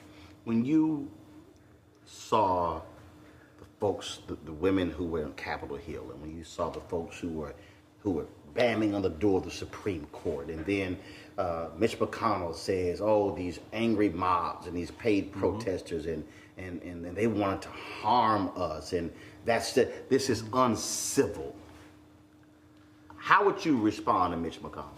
Well, Mitch McConnell is one of the most crude, cruel men we have ever had a political figure in this nation, and as a majority leader.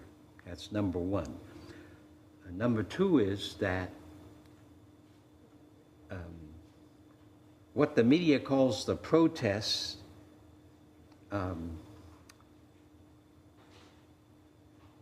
was all right, I suppose. But from my perspective, as a strategist of direct action, it was a mistake. How? Number one, Judge Kavanaugh, anyone who knows anything about the last 50 years in the United States knows what Judge Kavanaugh represents. He represents sexism. He does. He represents racism. The Federalist Society is a society that grew up out of the desegregation movement of the 60s and 70s and out of the Supreme Court saying that the Constitution includes everybody. The first time that ever happened from the Supreme Court was in 1954. So Kavanaugh represents that element of white lawyers, some of them evangelical, but much more of them people of power who want to wield domination and control. He represents that whole strain of people who decided that the Supreme Court is too activist. It has to go back and interpret the Constitution as in 1896 or as in 1849. It has to continue to be a Supreme Court that sees the Constitution but doesn't see all the people in the country. That's what he represents, and that's what other people on that Supreme Court today represent. That's a part of the movement of the so-called conservatism, which is not conservatism in the classical sense at all, but is a group that wants to preserve American society as a male-dominated, largely white male chauvinistic society with economic injustice extending to millions and millions of people. When you said as a strategist, you thought they made a mistake. Yes, because number one, it should have been an inclusive movement. The picture should not have been primarily of women. Black people should have been mobilized in that effort. They should not have worked by themselves. They should have worked with black community groups. They should have worked with Hispanic community groups. They should have worked with male groups. They should have worked with GLBT groups. So there was a diverse, multi-ethnic, heavily mixed gender protest campaign. And because that is the way that campaigns in the 21st century must be. They must represent all the voices in this country who are seeking equality and liberty for all. You are not afraid to challenge folks who lead organizations or movements or whatever. When I asked you about Black Lives Matter, you said, again, as a strategist, you have some serious concerns. Yes, because all through the 20th century, all kinds of people around the world took on major tasks of doing justice in which they used the philosophy and theory and the tactics of nonviolence. Gandhi of India is the person who in 1906, as he fought against the Boer Empire and the British Empire in South Africa, tried to begin to pull this together and began to use the term nonviolence, soul force, began to use the term love force. He's the one who defined nonviolence as the use of the power of love and compassion in practical ways so that it demonstrates power to move power away from its crude elements and to move power towards community, to move power towards the use of feeding the hungry, of dissolving racism and segregation and the like. So Gandhi can be called the father of nonviolence. He in his autobiography, Gandhi insists that he's worked on this for some 50 years. He collected strikes. He participated in strikes. He participated in synod campaigns. He participated in campaigns to help sharecroppers in India.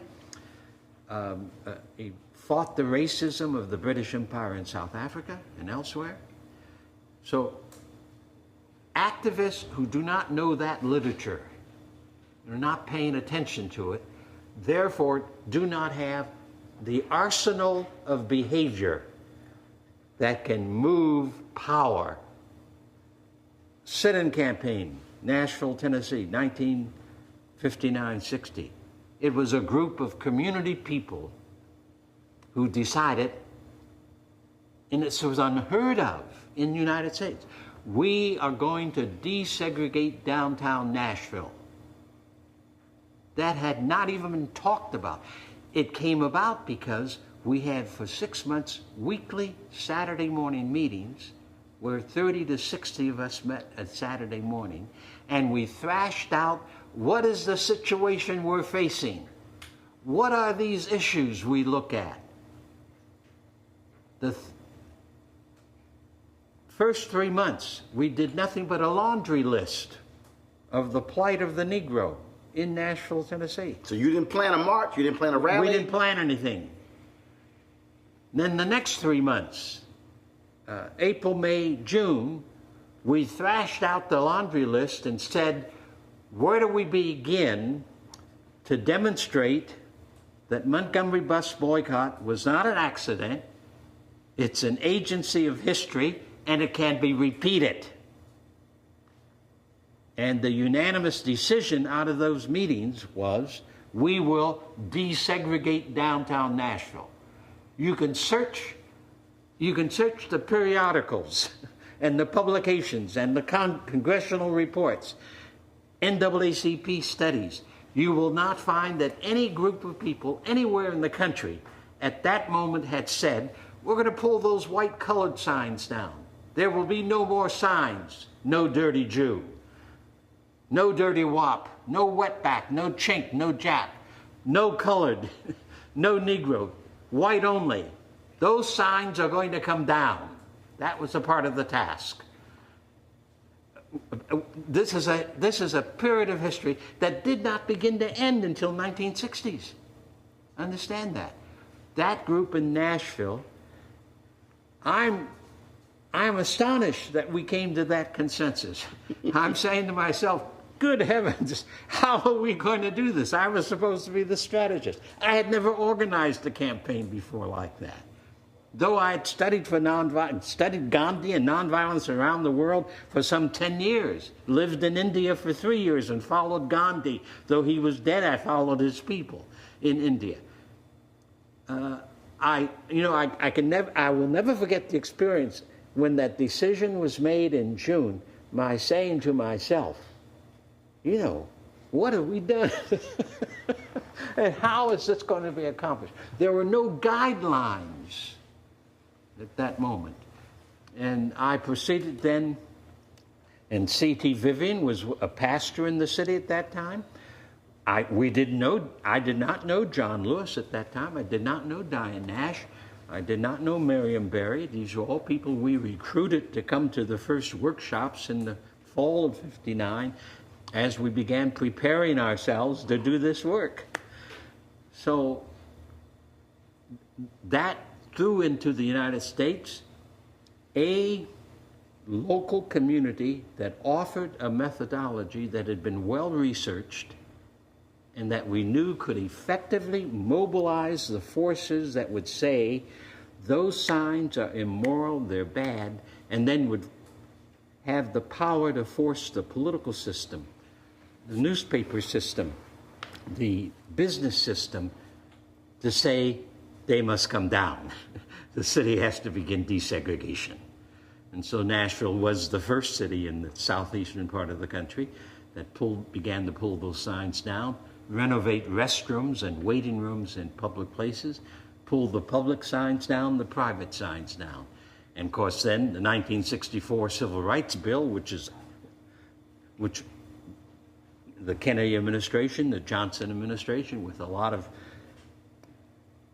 Republicans and Democrats supporting it, then outlawed a private or public institution having such signs anywhere around the premises, or being able to say certain people of the USA can't come in here to have a hot dog or a Coke. So now it became law in '64. But it is Nashville that moved the people in such a fashion that We represented a power that could not be smothered and a power that could not be denied its right to demand that a little bit of justice begin. So what do you tell somebody today? What do you tell that young person who's watching, that person who was in the 20s or 30s, who says, okay, Reverend Lawson, that's great, I hear you. But everything you're talking about, that can't be used today. That won't work today. This is a whole different world. Everything that you've done, I appreciate it, but it can't work in the 21st century. First of all, such a young person represents the United States of America and its conventional culture. That's what I've heard all my life, in the 40s, in the 50s, in the 60s, in the 70s, and today. But they better begin to recognize that in socio-political issues, cultural issues, there are some rules that the universe will not allow to be broken. For an example, an ancient wisdom has said this. Jesus said you cannot get grapes out of a thistle bush. Jesus of Nazareth, without all the Christian dogma that gets in the way of the teacher and what the person did in his own time, you can't get grapes out of a thistle bush. You cannot get figs out of a thorn bush. You have to get grapes out of a grapevine. The same is true in terms of the principles of political struggle, social struggle. You cannot overcome the forces of Trumpism by imitating Trumpism in language or in behavior or in vision. You cannot do eye for an eye and a tooth for tooth with Trump and expect you're going to get rid of him. I think the voices that say, you know, this election is going to do it are nonsense. The forces of wickedness that Trump produced, are now on the rise in Europe as well as in the United States. Mm-hmm. So we should not be surprised if Trump is maybe only the first president of this caliber, of this kind of meanness, of this kind of power hungriness. It could happen, and I do not see national political voices who recognize the simple fact. Trump can only be defeated by a vision and a movement that does not act like Trump, but acts like people who know that they are alive and that love and truth are the ways that we best exemplify our humanity and the gift of life. There's no and this is what greatly troubles me, because I listen to certain commentaries. I read the New York Times, the Los Angeles Times. I read a number of different magazines all the time, a practice that I started in 1942. And I recognize that the voices that will allow we, the people of the USA, not to lose our struggle for truth and beauty, are not there at this moment. You just turned 90. I just turned 90.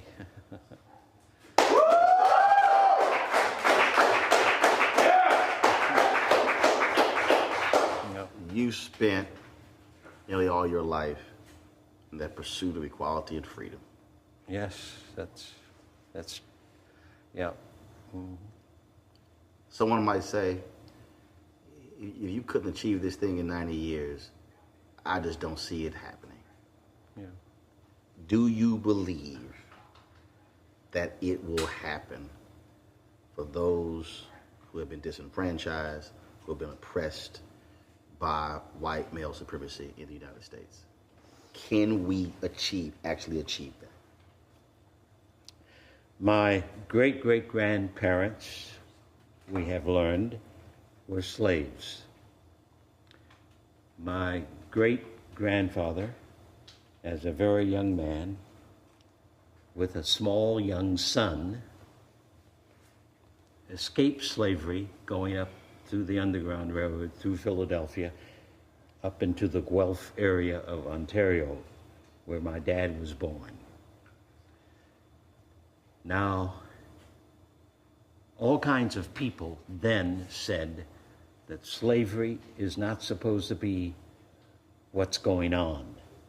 We will have to destroy it. So my great-grandfather was one of the people, as a very young man, who therefore said, I'm not going to live here under slavery any longer. So we don't have slavery now.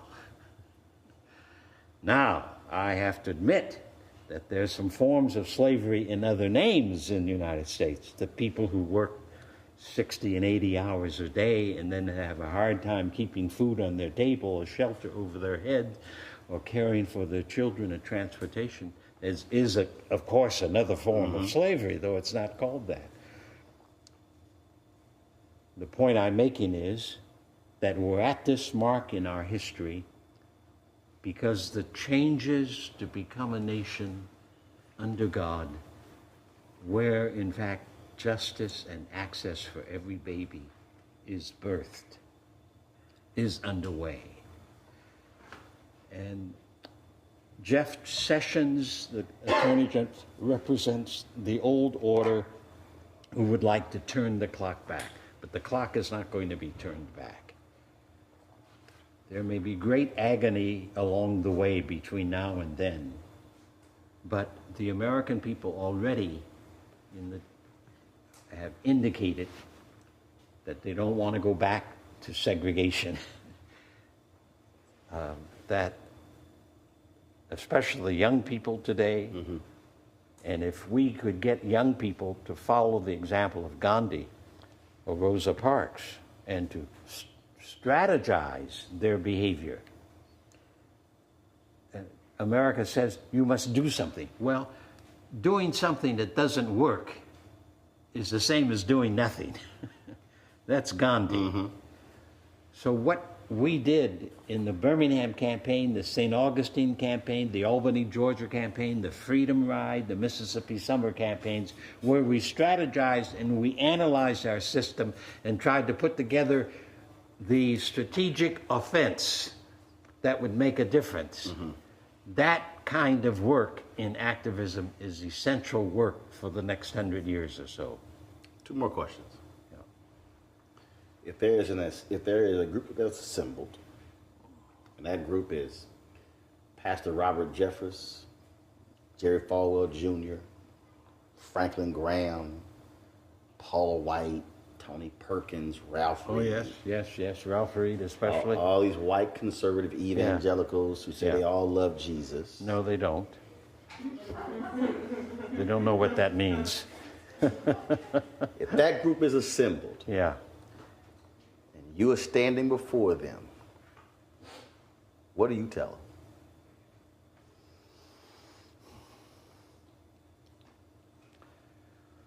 Well, my own idea is that it would be better for me to show them than to tell them. Show them what? In the 50s,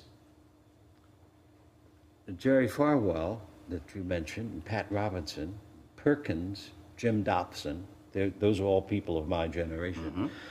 They were all thoroughgoing, in public ways and in private ways, racist, who said segregation forever, who said Jim Crow laws are the way that we have to live. Jerry Falwell preached this on his old-fashioned revival hour broadcast on Sunday night. That was a national broadcast. Our movement out of the 50s, 55, 59, 60, made them change their story, made them stop preaching and teaching racism. We did it not by talking to them, but through the sit-in campaign, the bus campaign. Bus campaigns around the Southeast, including Lynchburg, Virginia, in which the signs came down. So that stopped them. Now, one of my friends who was a gay man from way, way back, and the theologian and evangelical, Mel White, started in that same period to tell these people that they had to stop preaching racism. They started preaching then against gay and lesbian people. Now you can see that in their broadcasts, in their sermons, in their books. So they were people who did not have the self-esteem that came up out of their very souls, out of their beings, out of their bones. They had the self-esteem that said, I'm superior than you are. I'm a man, and therefore, woman, you're submissive. So they have to have a religious teaching that gave them superiority over some other people. Right. So that's where the whole push against gay people and lesbian people began to pick up on the radio and in television broadcast shows. That in itself reveals how weak their religion was. Their religion was not rooted in Jesus or Moses at all, but rooted in USA culture of male chauvinism and domination of some group of people over other people. So we showed them in the movement that they had to stop. And while this hasn't yet happened in terms of gay lesbian issues, and that's a much smaller issue in terms of the numbers of people who are involved, and it's a more diverse, complicated issue because it means that we human beings have to realign our understanding of human sexuality, which many of us are not willing to do. It means, in the Christian world, it means stop saying that sexuality represents how original sin is passed from parents to babies. That's stupidity that came out of the 4th century.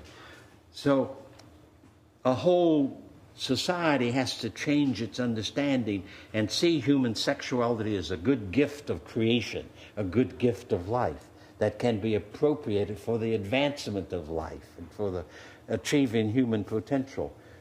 So it's more complicated in that sense.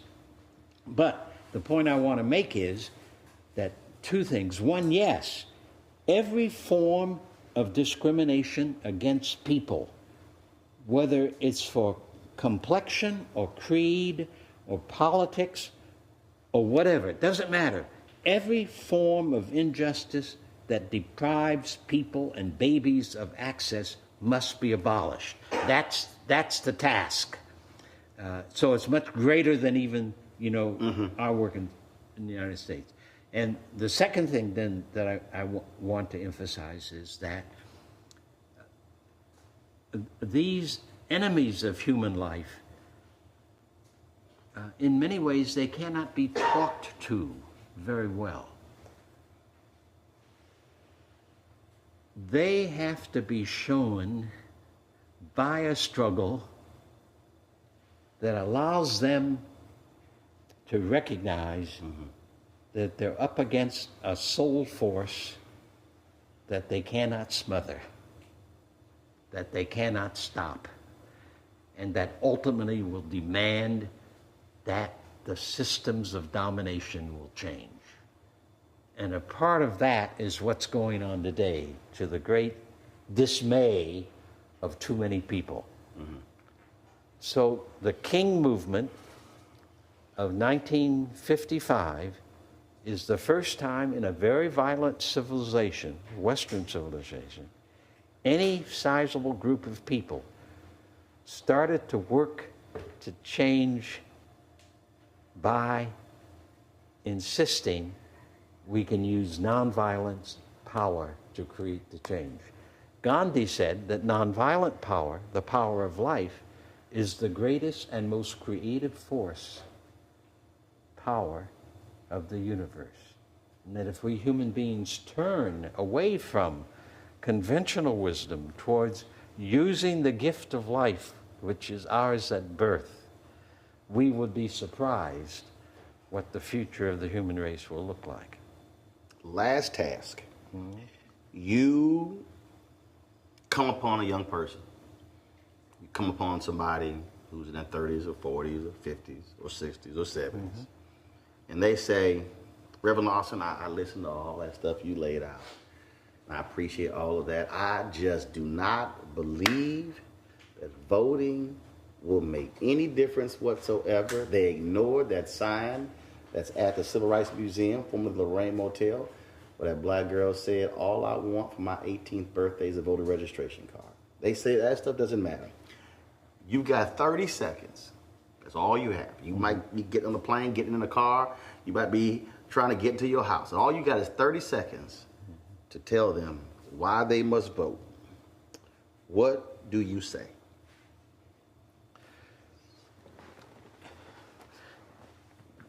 All right, I'm not sure I can handle that issue, but... A little hard for a preacher to have 30 seconds, huh? Yeah. Go ahead. Okay.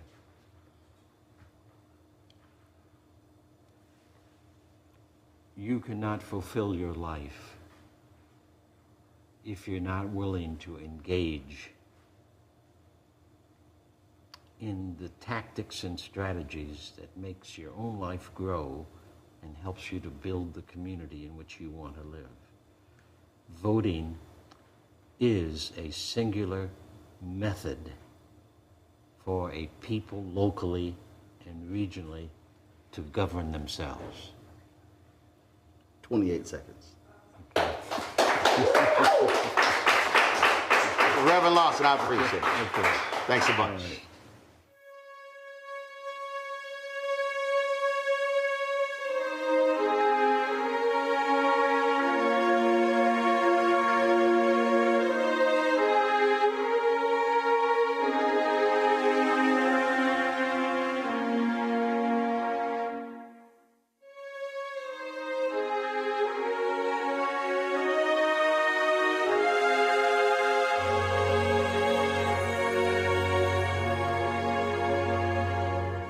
This evening? Are you taking life notes? This is Oprah calls it the master class. This is something past that. So now we move to the part of our program where we talk about how you make a plan. And when plan A doesn't work, what about plan B, C? And when you find yourself at plan Z, do you keep on going? The architect of the nonviolent resistance, the man who wrote the blueprint for the plan, and the giant who executed it beautifully. Our next panel. We often hear people don't need an introduction. Well, this is gospel. Neither of these civil rights icons needs me to say anything more than their name. Can I please get you on your feet to welcome to the stage the great Congressman, John Lewis.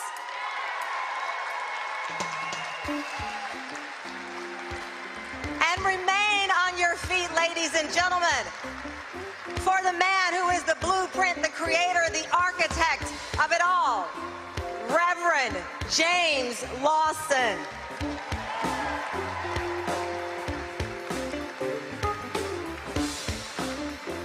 Please stay on your feet and give these men the honor they so gratefully have earned from all of us here.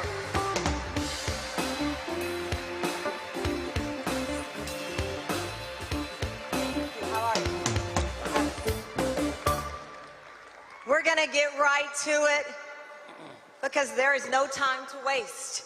If you've watched the news, if you've read a paper, you know the time is now.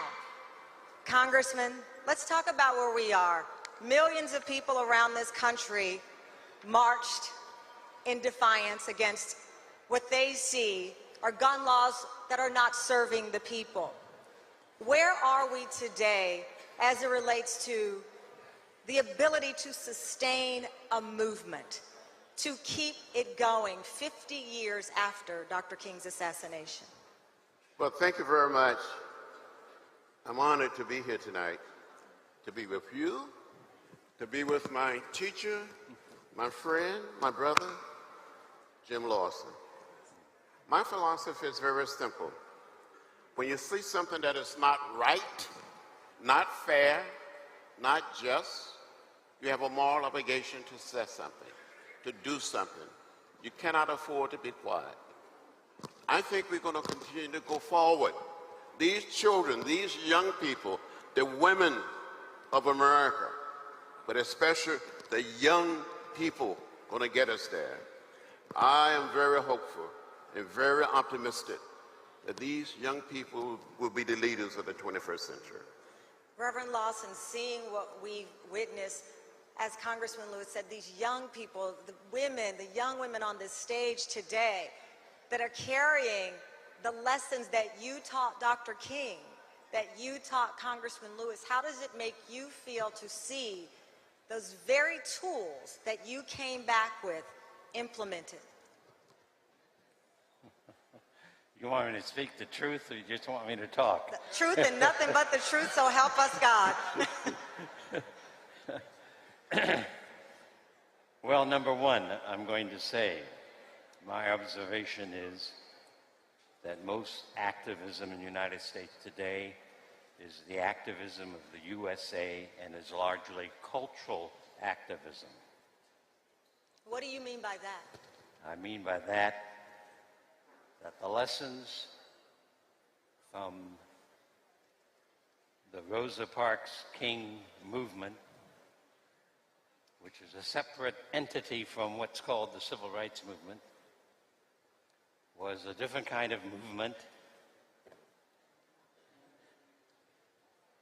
It was a movement that recognized, in the first instance, that each one of us had power in the very gift of life, and that we had to use the gift of life, that's a precious gift from creation. We have to use that gift of life and exploit it on the noble sides of humanity,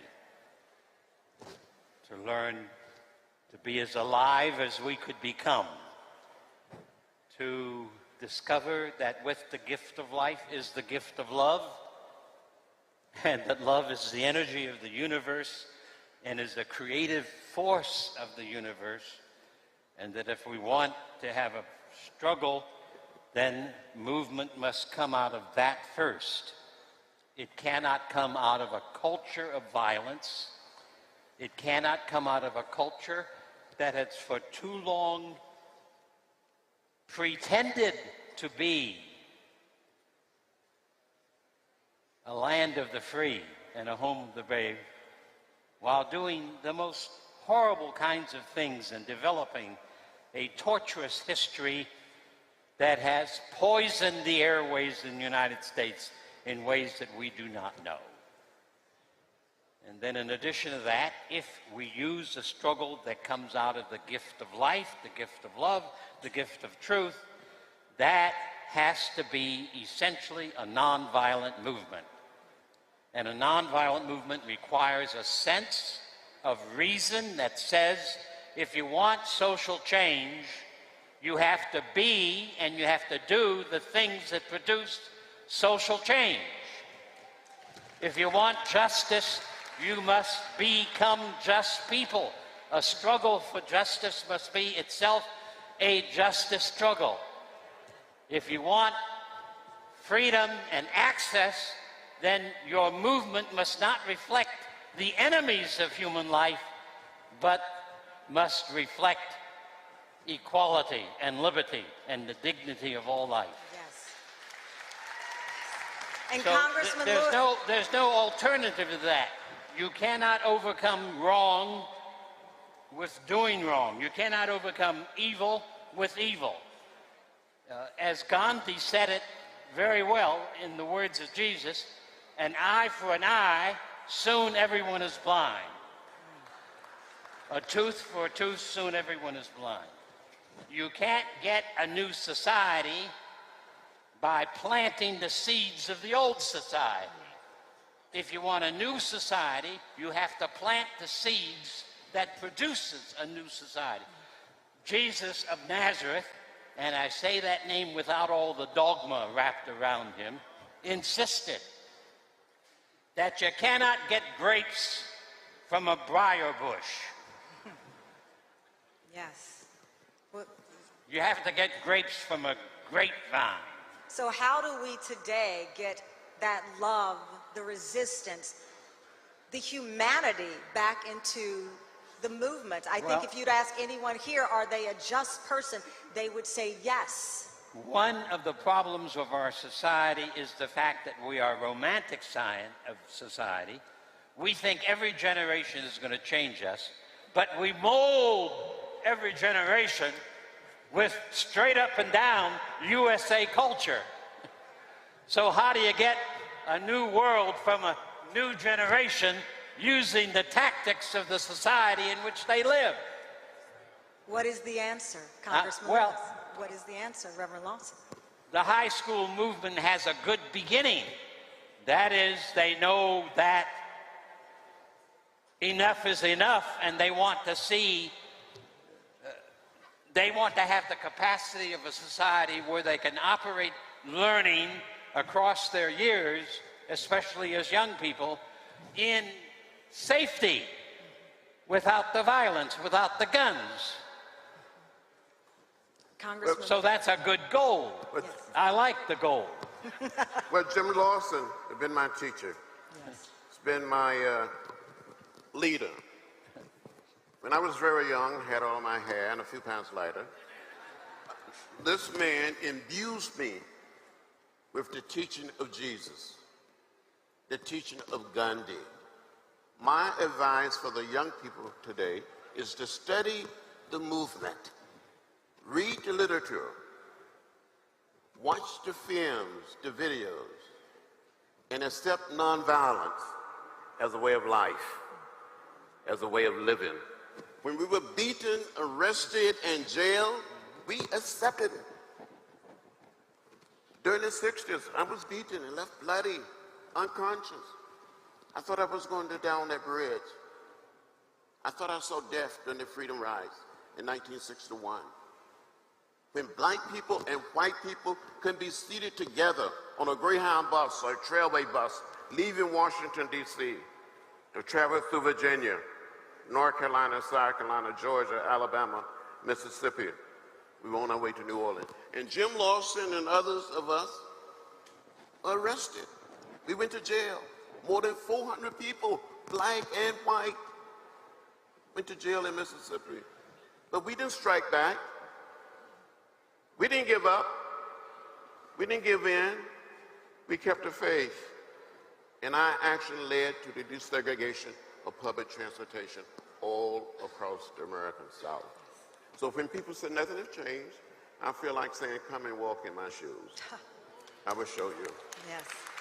And those shoes are impossible to fill. We'll come a distance, but I agree with Jim. Somehow, in some way, we got to accept the way of peace, the way of love, the philosophy and the discipline of nonviolence as a way of living, as a way of life.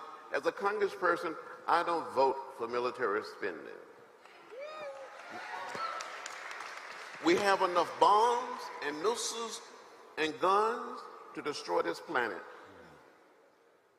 We need to spend some of our limited resources on taking care of basic human needs.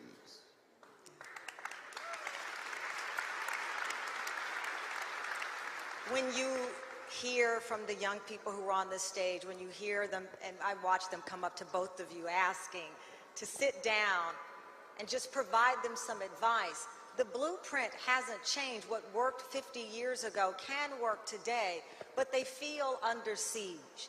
You heard them say, you go on social media, they're attacked with words, not with sticks as you were, but still with a hostility that's defeating. How do they keep going? And how do they keep from feeling ignored when the cameras show up for predominantly white protests and their voices are deemed riots when they protest? I've had an opportunity to meet with many of these young people, to march with them. When the student march took place in D.C. around our nation, in the city of Atlanta, they asked me to march with them. And the young man, a young student that introduced me, he said our next speaker was the youngest speaker on August 28, 1963. That's the March on Washington. And today, he's the oldest speaker. We have to identify with the hopes, the dreams, and aspiration of these young people. And let them lead. They will get us there. Reverend Lawson, when they say, yes, they will, pass the torch to the next generation, what does that mean to you? I didn't hear the first part of your... When you hear people say it's time to pass the torch to the next generation, what does that mean to you? How is that done? Is that spending more time? How is that done? Yes, sir.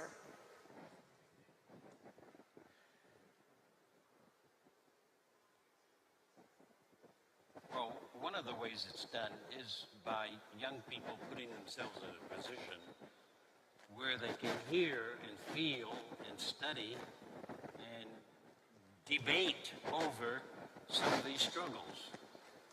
I have had the experience in the last 15 years of teaching undocumented students at University of California, Los Angeles, any number of whom, because of the sit-in campaigns of students, the Freedom Ride, and other such struggles, began to study and wrestle with them. And the DREAM Act people 10, 12 years ago began to organize, and they represent students, undocumented, who have taken hold of many of these ideas and disciplines and work and created one of the important nonviolent struggles of the last 20 years. However, they've made a fatal mistake. That fatal mistake is that they listen to the pleas of their elders, not Kent Wong or Jim Lawson. They listen to the pleas of their elders who said the way to get recognition and the legislation for undocumented people is to go to Congress and do it through Congress. And of course, Congress moves today all the time because of the thousands of lobbyists from the war industries, from the commercial industries, from Wall Street, from the Pentagon, from pharmaceutical agencies. So Congress can't hear the pleas of people because there are so many lobbyists who clutter up every congressional office. So if young people are going to get their attention, or if movement is going to get their attention, then you have to, in fact, create a struggle where today you put 1,000 or 2,000 people into the streets of Memphis or Washington, D.C., and next year you put 1 million. You interrupt the agenda of the status quo in such a fashion that they have to listen to a new agenda that are willing. They are busy with their own agenda. And nonviolent struggle around the world over the last 110 years has constantly put on the table the agenda of a new people, whether in Poland or South Africa, over and over again. They haven't gone to the governments and the legislators to do it. They have rather created their own demands, and then with the movement create the power that becomes a new entity in the mix. And that forces then the old powers to move over and to make adjustments and to make some changes. That's how we got all of the legislation of the 60s. And here we are with a man who's been on both sides of that equation. All the bills that people brag about, the media never, in celebrating the 50th anniversary of the Voting Rights Bill of 1965, never says that that wasn't on the mind of the president or the Congress or the lobbyists. But because of the Selma Montgomery March, because of the Freedom Summer, because of the Birmingham campaign, because of the Albany, Georgia movement, because of the Senate Freedom Ride and the Senate campaign, there was an awakening so that that bill could be passed. Yes. And Congressman Lewis, you've been on both sides now. You've been the young person. That isn't rocket science, but it is social science that Gandhi said is the only way to bring about social change of any kind of power or effectiveness. That's what King represents. And Jim, some of the presidents that we had saw that. Lyndon Johnson said, absolutely. Lyndon Johnson said, if you want a voting rights act, make me do it. Yes. And we made him do it. John Kennedy was asked by various people and organizations, including the Civil Rights Movement and the Parks King Movement, for a civil rights bill that was inclusive. He said it couldn't be done. But because of the Birmingham campaign and the Washington March, he changed his mind in less than four weeks. He changed his mind in less than 6 weeks and said and introduced a civil rights bill that is called the Civil Rights Bill of 1964. He said he was going to do it after he was reelected. But because of the campaigns in Birmingham and elsewhere, and there were more than 1,700 city demonstrations of different kinds, in addition to the Birmingham campaign and the Washington March. The net result was John Kennedy was persuaded to introduce the bill in 1963. That's power. That's power of the people. Yes. And it can happen again and again. And of course, Congress and the lobbyists and Bank America all try to persuade us to be conventional with the system that is. But the system that is fundamentally rotten. And a rotten system has to have some people who have the courage to say so and to organize to change the rot to ripeness and maturity of spirituality and character that will allow the newness to emerge. I mean, that's the reality. In addition, Cameron, we have to use the power of the vote.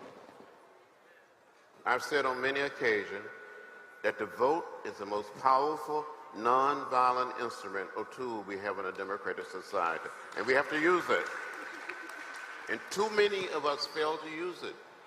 Now, you may recall, and Jim will recall, that the Democratic members of the House of Representatives wanted the Speaker of the House to bring forth a comprehensive bill to deal with gun violence, and he refused to do it. So we had a sit-in. My colleagues came to me and said, John, what should we do? We met in my office, and we planned and planned. We decided at a certain time, on a certain day, we would have a sit-in the well of the House. The first time in the history of our country that members of Congress occupied the floor of the House for more than 26 hours. All Democratic members and almost every Democratic senator came over and joined us. And we may do it again. We may do it. Not just when it comes to gun violence, but we have more than 800,000 dreamers. These young people came here as little children, and we are not kind to them. We need to set them on a path to citizenship. And we may have to turn the Congress upside down and America upside down as Dr. King said, to set it right side up until we get action. You've been on both sides. Yeah. You've been the young person ready to turn Congress upside down, and now you're a member of Congress. Well, since I've been in Congress, I've been arrested 5 times. And I'm probably going to get arrested again for something. and it's okay. Yes. And you go and you try to do everything in an orderly, peaceful, nonviolent fashion, but you have an obligation to disturb the order of things. Do you see the frustration in the young people who are trying to figure it out, who know right from wrong, who know the injustices, whether it's the disproportionate number of black men who are incarcerated, the economic disparities, the game feeling like it is still heavily weighed against you, but not knowing, maybe it's through us not spreading the history in a way that connects, I don't know, that they can sustain the movement through the very plan that was put in place when you were a boy, getting advice from Reverend Lawson? Well, when I was much younger, Jim was working with an organization called the Fellowship Reconciliation. Yeah. And he had a little comic book. The what? You had a comic book. Yeah. That's Yes. Martin Luther King Montgomery bus boycott. and the Montgomery story. That's right. And we read that little book. That's right. We digested. That's right. It taught us everything. Diane Nash would tell you, it prepared us, and we were ready. We were ready. We had been imbued. We were ready to march into hell's fire. And that was one of the few pieces of material that we had relevant to the times in which we live, a comic book story of the Montgomery bus boycott. And I used it all over the South. I passed it out in my travels to my work in 58, 59, 60. And it told the story very effectively. And it told the story as an example of what nonviolent struggle can do. I want John and Tamarin to just inject something. That is to say that at this moment, we, the people of the United States, are headed towards re-electing Donald Trump because in 2020, the reason is that we are playing his game. And you know, that's where I think sports is such a great model for struggle, because no basketball team in the recent March Madness went onto the floor planning to play the opponent's game. The teams that came out on top and won the most victories during that whole month of March were the teams that went in on the floor geared to make the opponent play their game. You have to have respect for our opponents. And one of the ways you respect your opponent is that you know that the opponent plays his game better than you can play his game. And if you want to lose, you always play the opponent's game.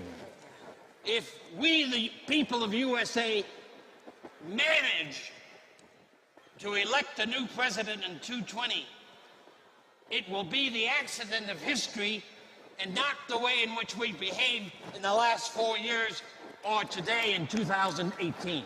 We better find a different way of opposing all that Trumpism represents. What do you see as the way? What is the game we should be playing?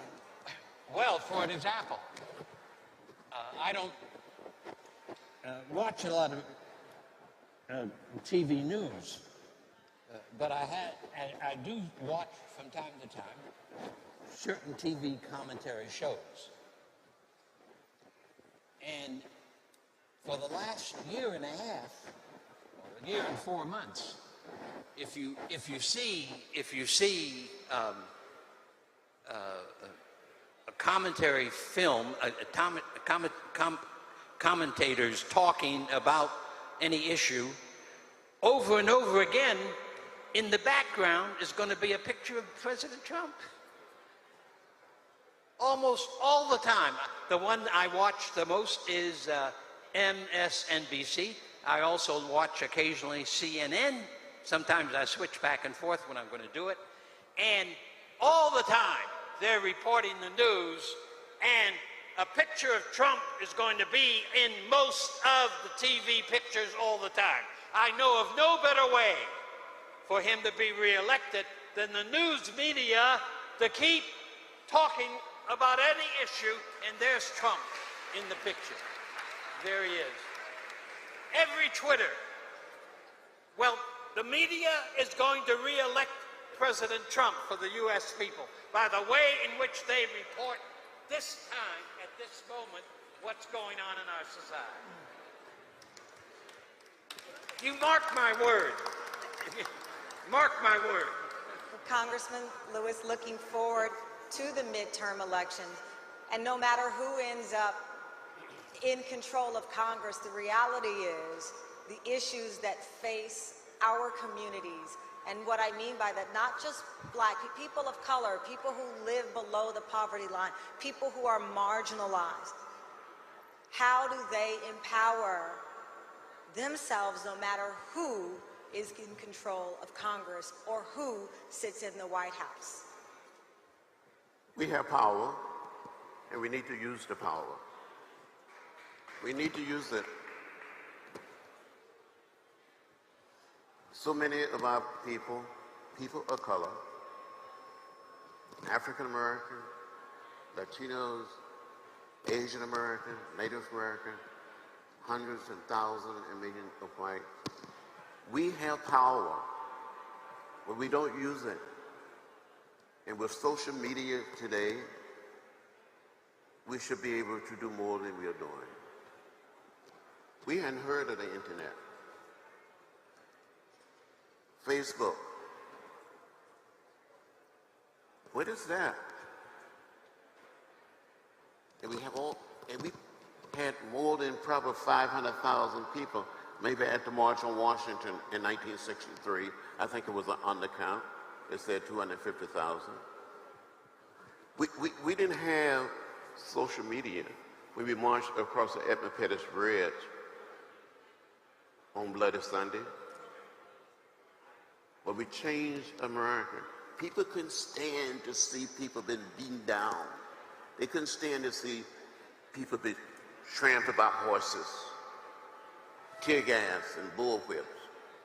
So they changed.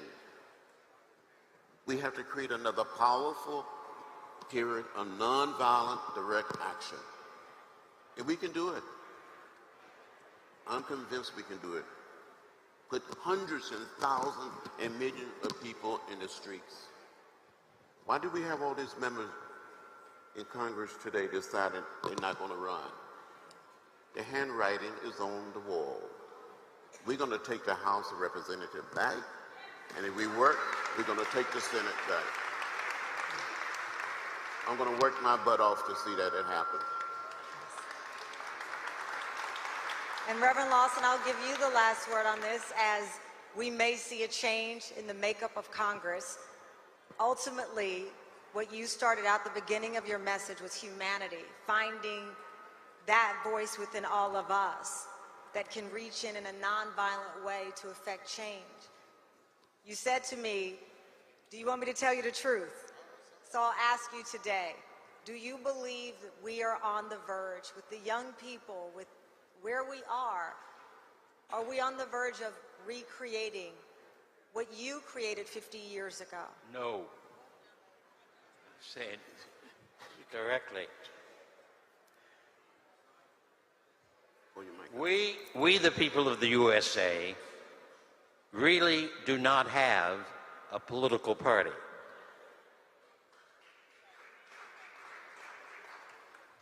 We may have bits and pieces here and there and yonder. I consider John one of my congresspeople and a number of others. We have bits and pieces, but we do not have a political party.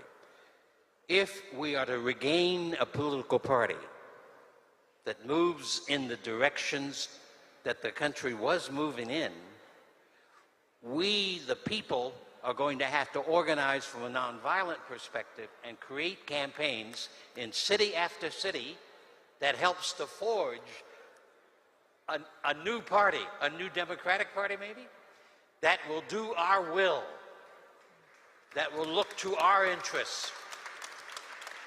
Look, sisters and brothers, Harvard University produced a study of the costs of the Iraq War. I think that report was issued maybe 2 years ago. Harvard University study indicated we have spent $6 trillion for the Iraq War. $6 trillion for the Iraq War.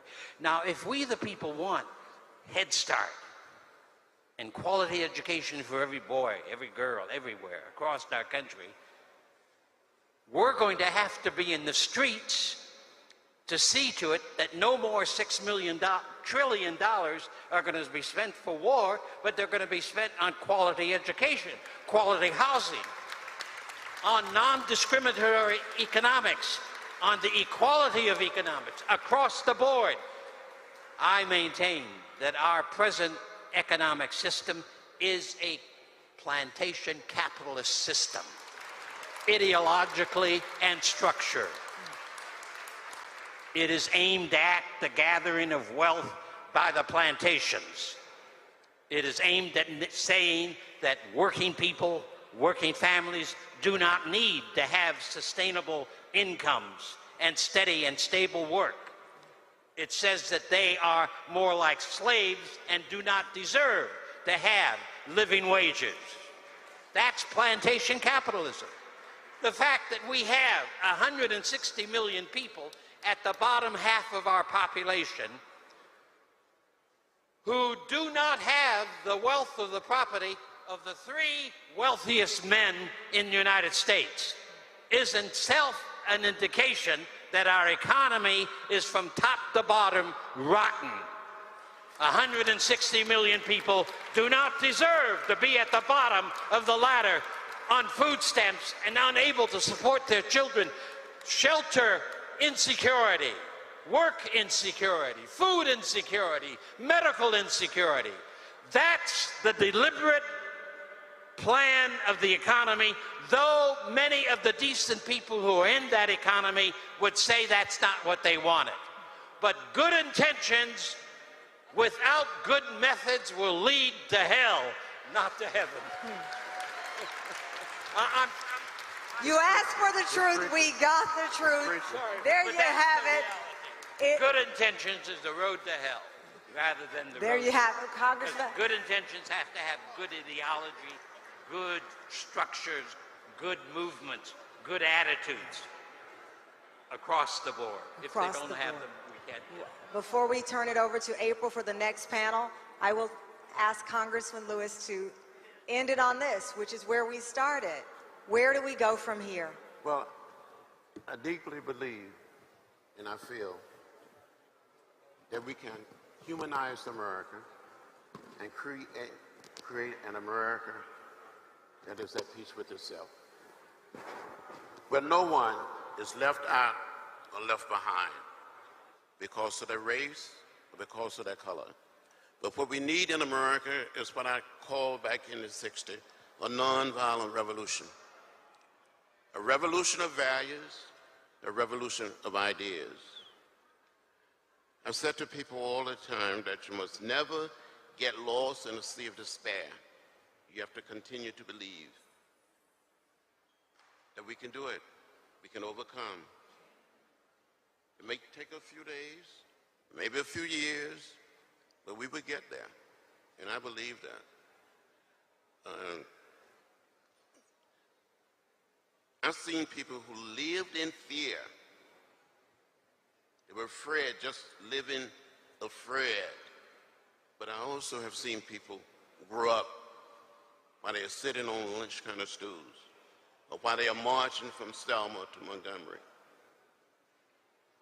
And these same people or their children will lead us. They will help create the beloved community.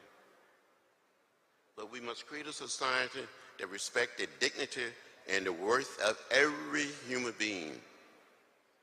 And we don't do it with missiles and guns. We do it with teaching people to be human. Can we be a little more human?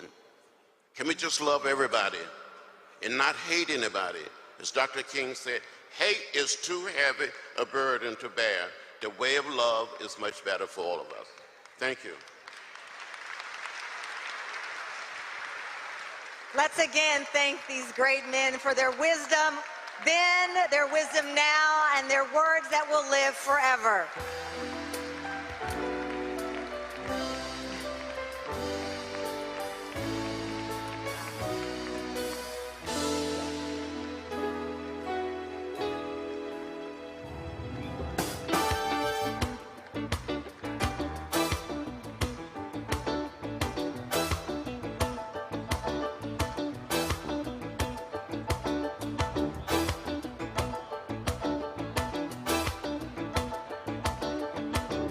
You want to check out Roland Martin Unfiltered?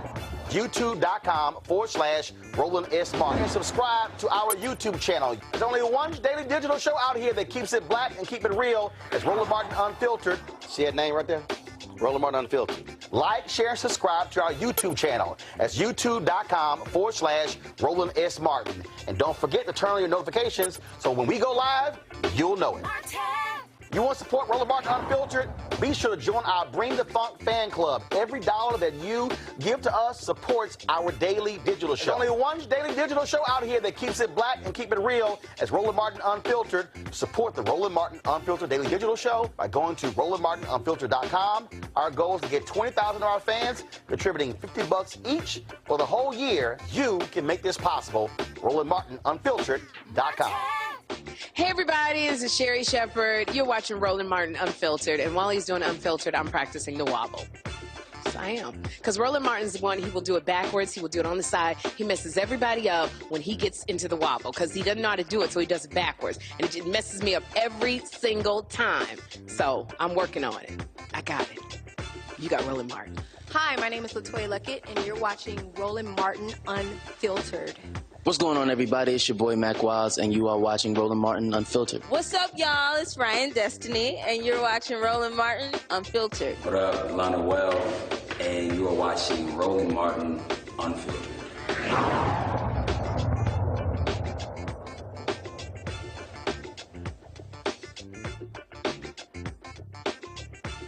Hey fam, want to check out Roland Martin Unfiltered? The blackest show on all of digital, cable, and broadcast. Check out our audio podcast. There's only one daily digital show out here that keeps it black and keep it real. It's Roland Martin Unfiltered. Press play.